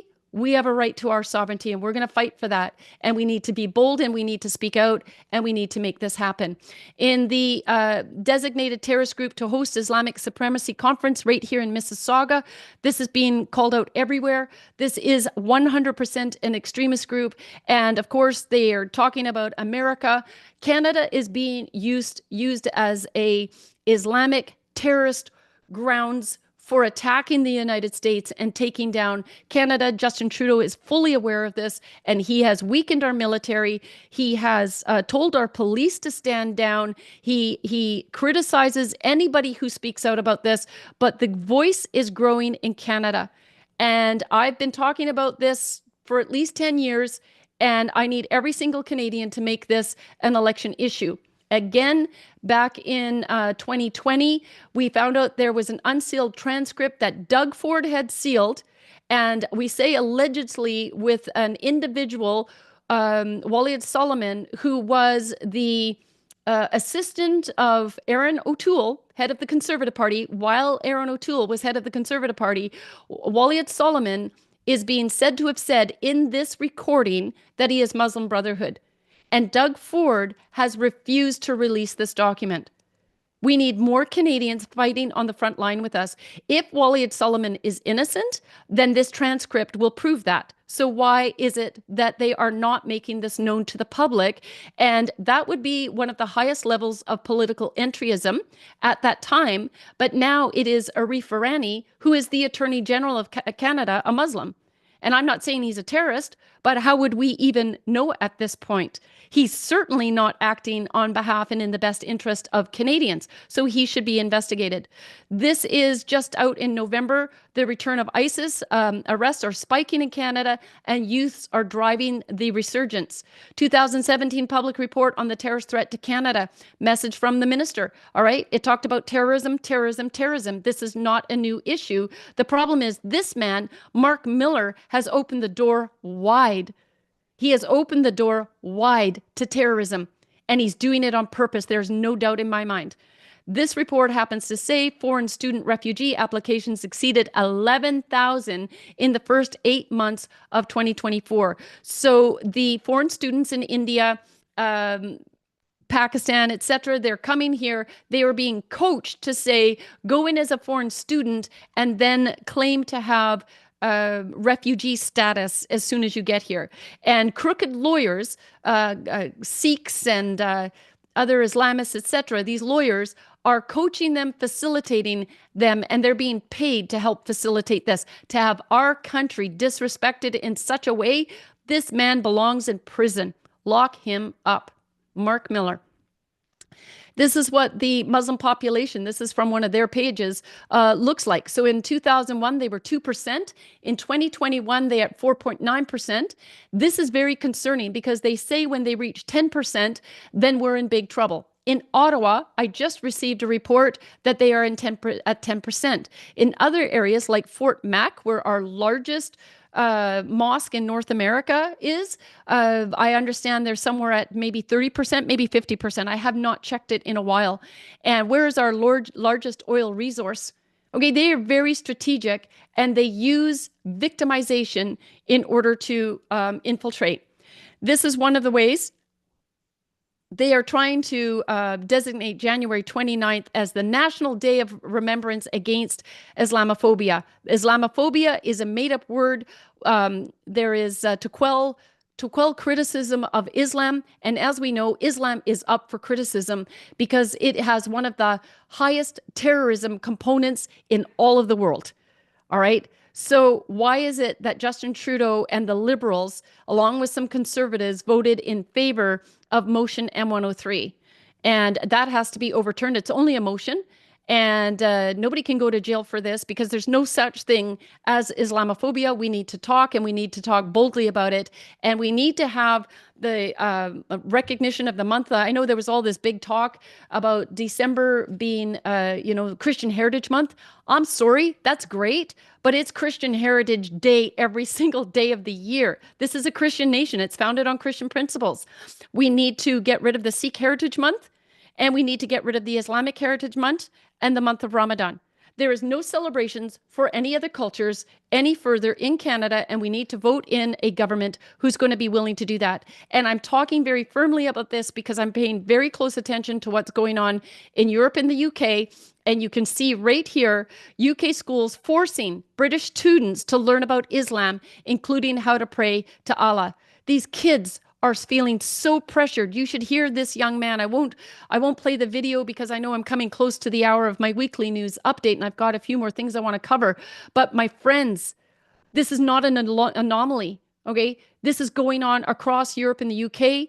I have a friend that lives in Sweden. Horrible situation there. They just voted in a new government, and I pray to God that they can overturn all of this. But it means zero tolerance for Islam in Canada. This is what Islamic schools look like in Ontario. This should terrify you. But what this should mean is that they, every single one of them, need to be shut down, but we need a government that is going to be courageous enough to do it. This was just an example. I have a long list of Alberta Imam shares the mission of the Muslim Brotherhood is to expel Jews. In mosques, Islamic centers across Canada, the Imams are speaking freely.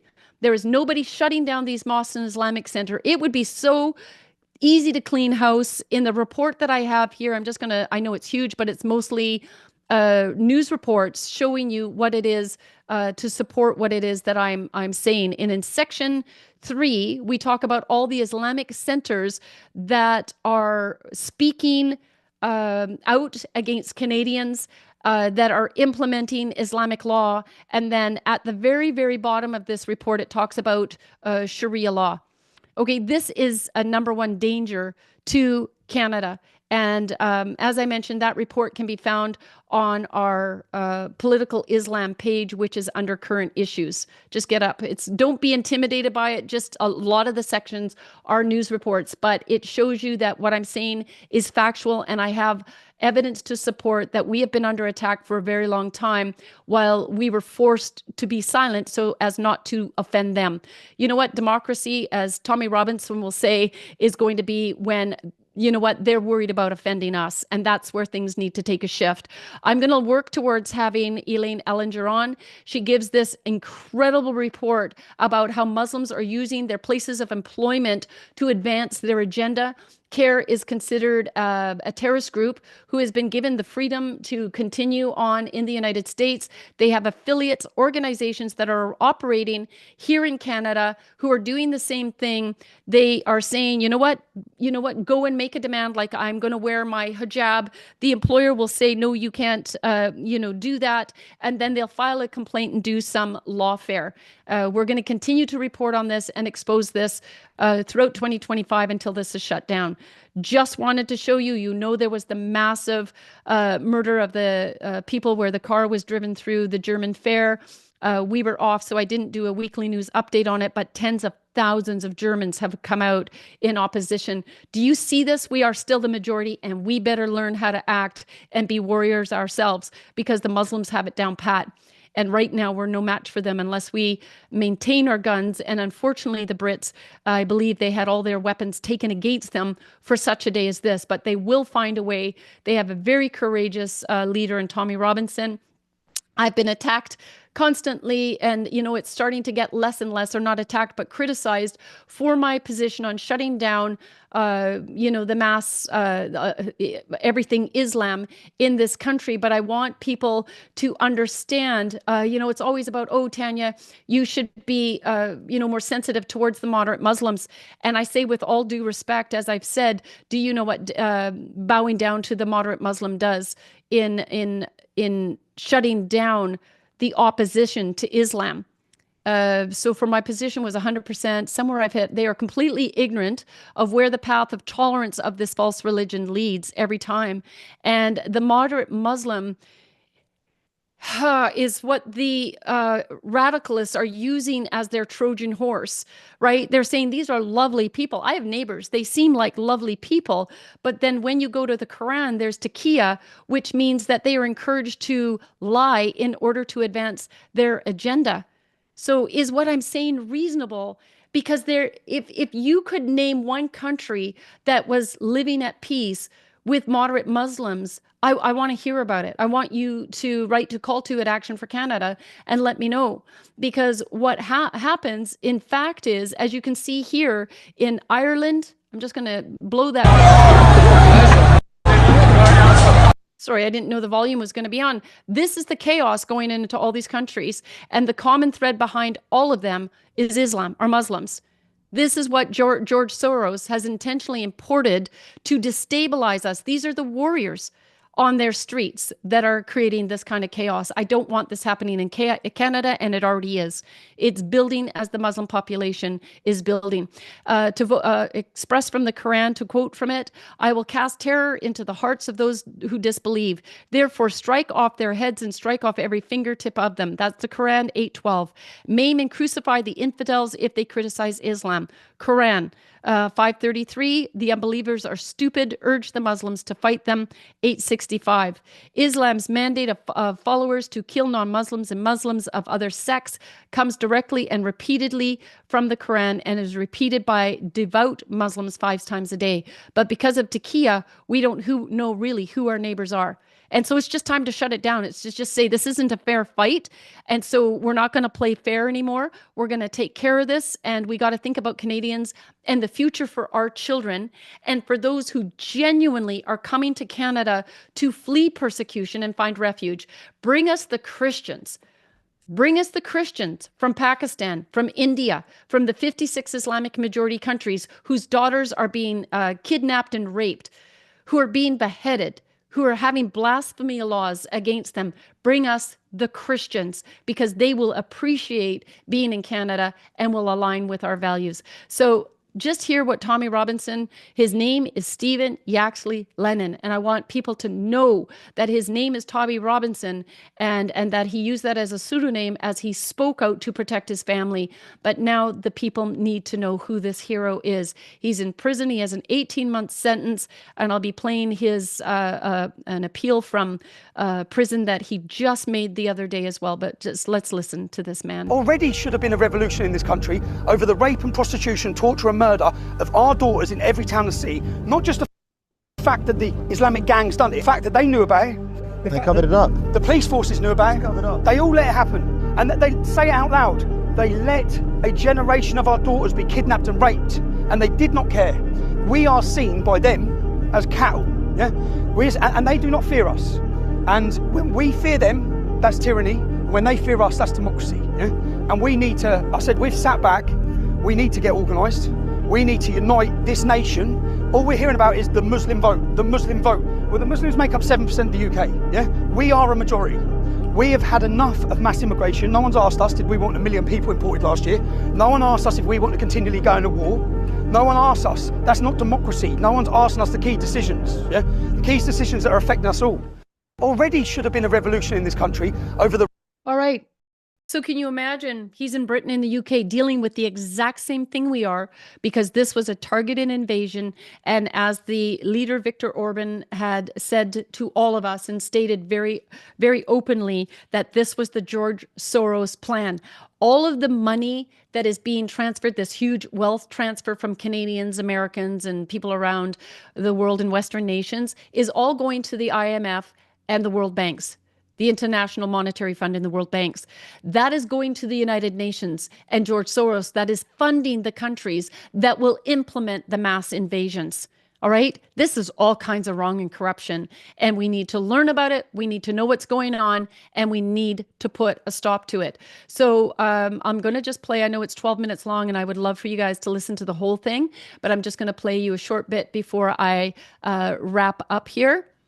And so Tommy called his beautiful, wonderful wife the other day, and this is what he had to say. Hello, darling. I'm just, let me just have a little, get something off my chest as I'm thinking about all this, and then we'll talk properly. But I'm sat here, what way to enter 2025, but I'm entering my 3rd month of solitary confinement within Woodhill Prison. After 42 days, they had to go to the government after 42 days of isolation. So whose decision is it? Because I know people get frustrated with the prison. It's not the prison. All decisions to do with me, nothing to do with the jail. They're coming from the government. That was I had to give a written response to my opinion on my isolation. After 42 days, it was going to the government for them to continue doing it. So I wrote my written response, which said, this doesn't have to happen. When I come in here, I sat down with a psychiatrist, and I said to her, what's 9 months of solitary confinement going to do to me? She said, it's going to be devastating for your mental health. So I said, so why are they doing it? And 2 weeks ago, this week, I sat down. Every 2 weeks, I have a meeting with the governors, and the mental health team are there. Psychiatrists are there, mental health, probation, independent monitoring board. They're all there every 2 weeks because I have to have it because I'm on solitary confinement.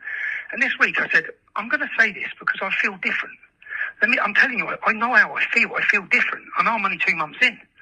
So why am I still being held in solitary confinement?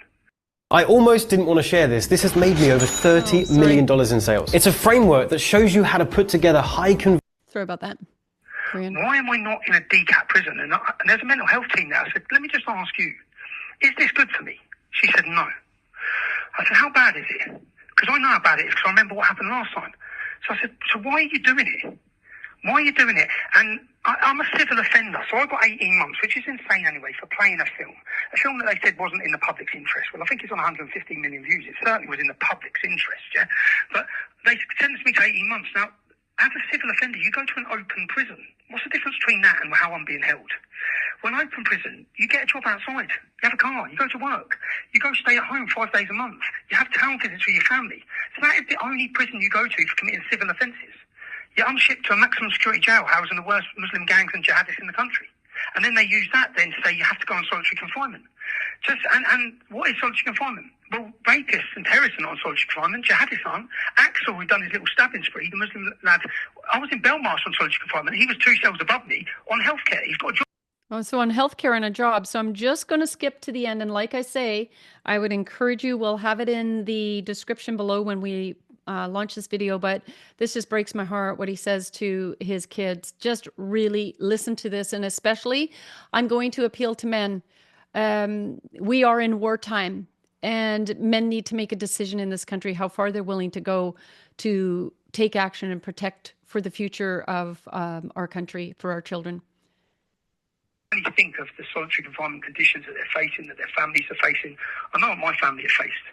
I know over the years what they're faced due to the slander and the lies by the media, by the fake prostitutes of the media.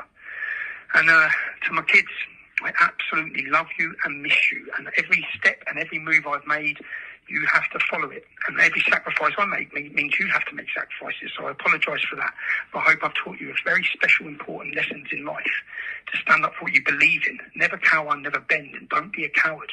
Always stand up for the truth. Because the truth matters. And in the long run, people will see, as they are now. So I love you and I miss you, kids. And Jay, I'm sorry about everything, so I love you all right? And I can't wait to be free, but until that point, our voices The voices of survivors of sexual exploitation and Islamic grooming gangs, their voices are echoing around the world today. It's a great sight to see us sat in this cell. I may sound a bit of stress now, but I am stressed anyway. I'm stressed because even when it comes to visits now, I don't want to go on a visit. And that's isolation. So I know what months of isolation does. You then don't want to go out. I don't want to come out of the cell door. I go every morning and I'll continue to go every morning. I'll continue to have every visit. But I find a visit difficult. That's madness. But that should not be inflicted on a person. They should not be free to do that. It's not happening to the jihadists. It's not happening to the rapists. They're not allowed to do it to them. Why are they allowed to do it to me? Because they've made me that toxic that everyone's too scared to even speak about it. Even the reform MPs won't speak up about the mess. But I'm grateful to, you see, all the journalism, all of our activism, all of our content. The most important work we've done was during our time of censorship. And right now the world's watching it. And it's great to see. It's great. It's a great feeling for me. And none of that work would have been possible without the people who support my work and support me. The thousands of you who have wrote me letters. Every time, if I feel down in here, I just pick up my sacks of mail that are working through. I pick up my sacks of mail and I don't feel down. I feel inspired. So keep fighting, and I hope that this sentence and the film exposes their corruption. Love to you all, man. And good luck on the 1st of February, everyone. Good luck on the 1st of February. So this is just an incredible man, and you can hear he's weary. As he said, he doesn't want to come out of the cell. It's quite incredible to hear as well that solitary confinement is considered torture in Canada. It's considered cruel and unusual punishment. And here you've got a man that put a documentary out exposing radical Muslim sex gangs, rape jihadis, and Keir Starmer is doing everything that he can to shut him down and to punish Stephen in ways that the average person could not probably exist through. And so we need to continue to pray for him. As he said, the mail that comes in is encouraging to him. And we need to pray especially as well for his family. And it's just very discouraging because today there was a vote. The far-left Labour Party, led by grooming gang enabler Keir Starmer, has just voted against opening up an inquiry into child rape gangs in the UK, 364 to 111.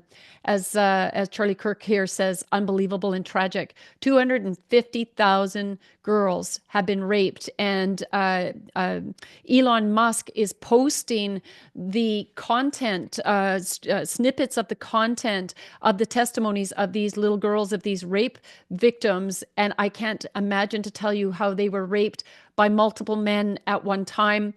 I'm not going to go into the details, but at the same time, we can't hide from how absolutely horrific this is. It's on Canada's shores now. Years ago, before you all woke up from COVID, we were fighting against the Islamist infiltration.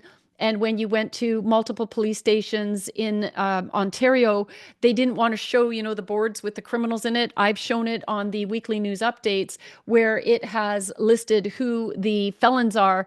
And these are foreigners that are committing these heinous crimes and murder, knivings, gun shootings, rapes, etc. And we've got to put a stop to this. I mean, we had prisons before this. Don't get me wrong. White people are criminals. Look at Justin Trudeau. Look at, George Soros, Bill Gates. They're all white. They're not Christians. These are not men of integrity. They have no ethics. They must be psychopaths, I'm sure, if there was an evaluation done, because this is only done by people who have no conscience whatsoever. And but the mass majority of the crimes, there's no doubt about it, all of this has been done by Muslims, Muslim rape gangs, and it needs to be called out, and we need to replace these individuals. As you know, Geert Wilders, I'm a huge fan of Geert Wilders in the Netherlands. He just won a huge victory. He doesn't have the authority to do all that he wants to do there, but others are coming on board. They're shutting Islam down in the Netherlands. I pray for their great success. They were ahead of this tragedy before Canada, and so their success is our success. So let's just close off by listening to what he has to say, and this is what I've been fighting for in Canada, but I need more Canadians to support me. I need funding, because I can't go into what I'm doing in the background, but let's just say in the fight against it, it is it's incredibly important, the work that we're doing, the contacts that we have, and making sure that we're successful in the strategies going into 2025. So let's hear from Geert Wilders, the leader in the Netherlands. Acknowledge that Islam is an influential ideology that fosters hatred and terror, and as a result is not compatible with the values of the Netherlands. Close our borders right away to asylum seekers and immigrants originating from Islamic countries. We should withdraw from the Schengen Agreement and reintroduce our own border controls. 3. Begin by dismantling Islamic institutions like mosques. Start by closing foreign-funded mosques, including those that receive funding from abroad and are under the authority of Diyanet, the Turkish Ministry of Religious Affairs, and not us. 4.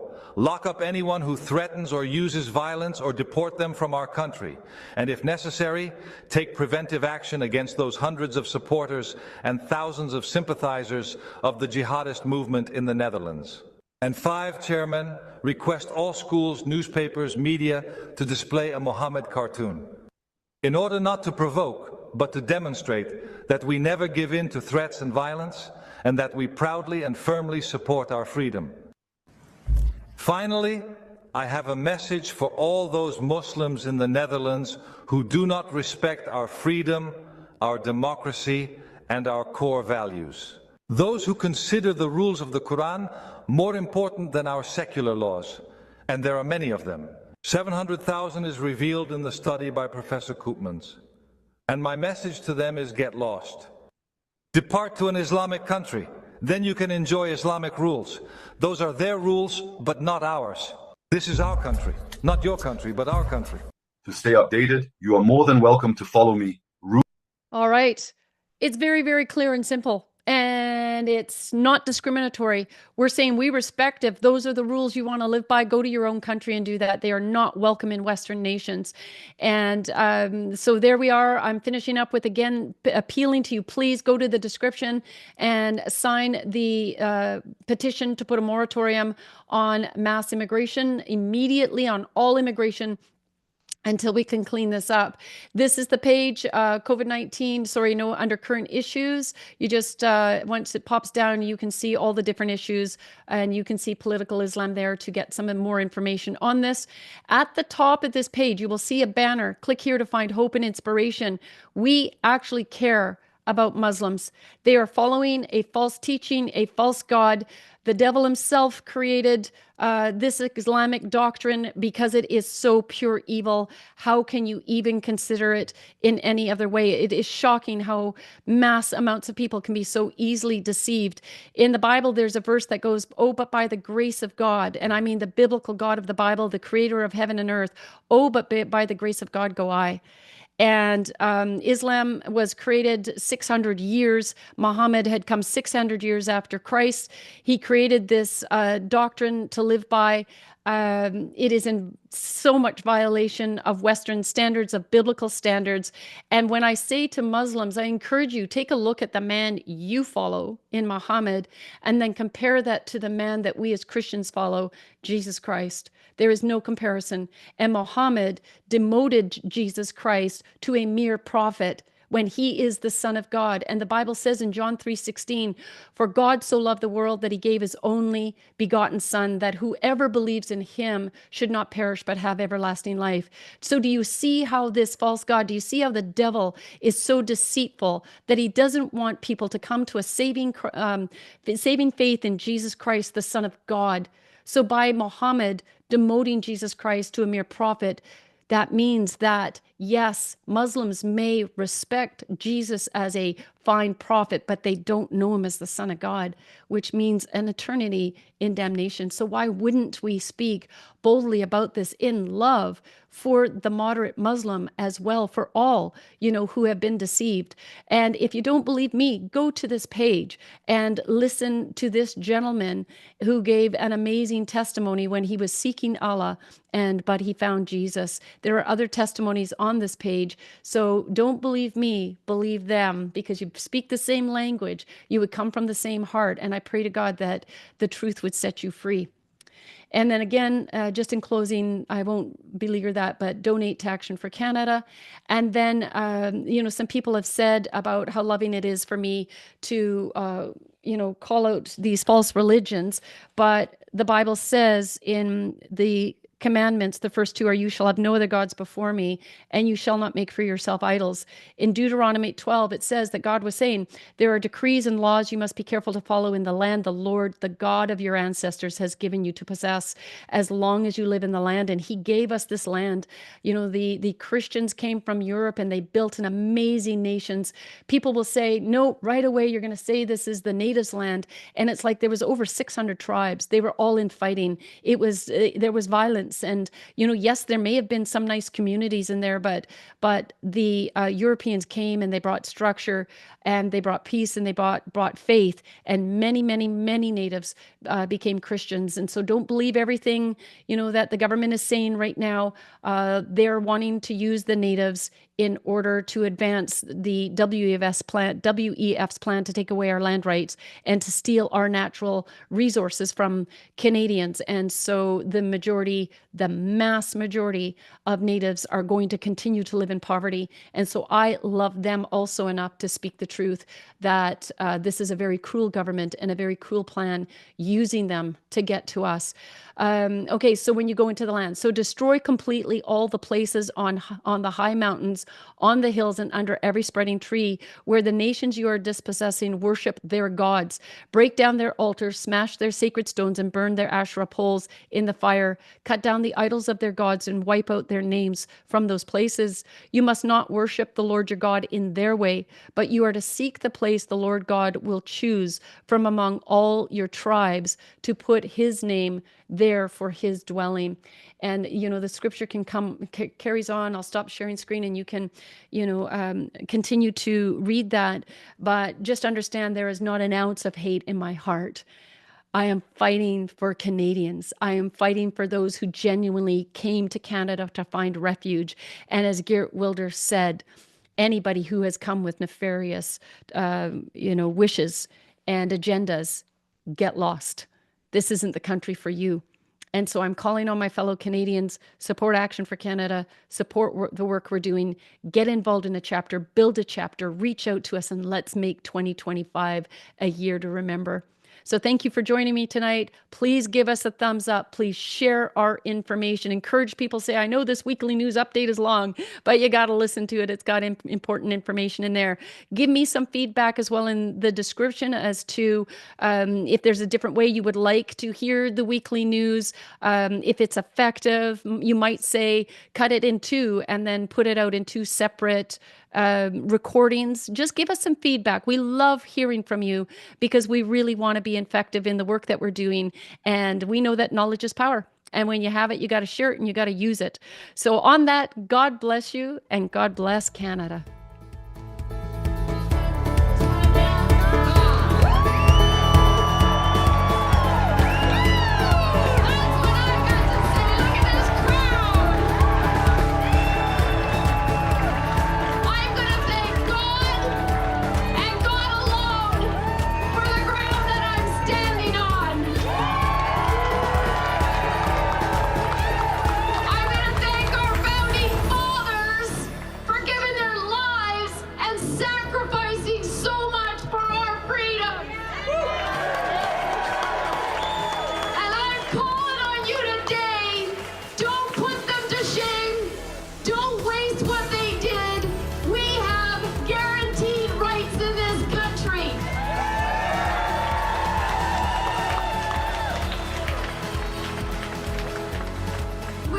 Chapters across the nation.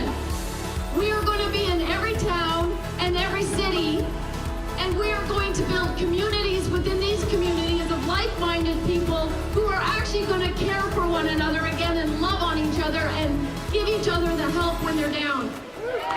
We are going to use the teams and the people that build within chapters to support our businesses. The government's actions are completely 100% unlawful. Judgment will again be found on justice, and those with virtuous hearts will pursue it. You have a virtuous heart if you are here today pursuing freedom and righteousness. And then verse 23 comes along with a promise. God says he will turn the sins of evil people back on them. He will destroy them for their sins. I take great comfort in that because I serve a mighty living God who has allowed us to go through this season of discomfort because we as a nation had turned our backs on him and we need to get right. So I am just going to thank you so much.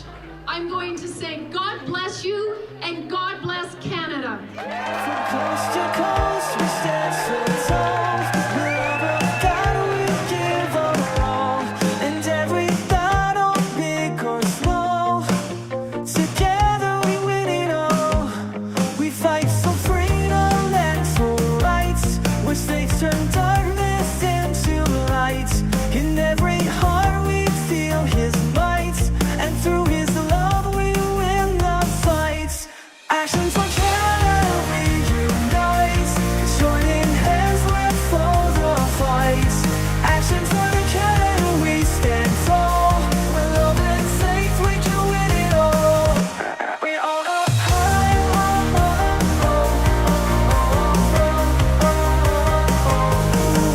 up black, we lift it high, and with God we'll soar into the sky. Our people fed up with these lies, but together they can't even try.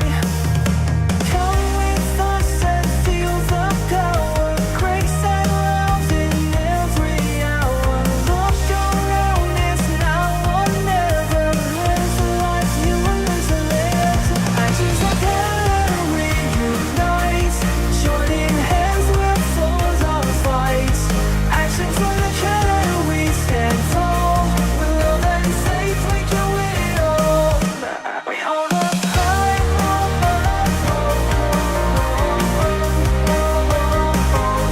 we hold up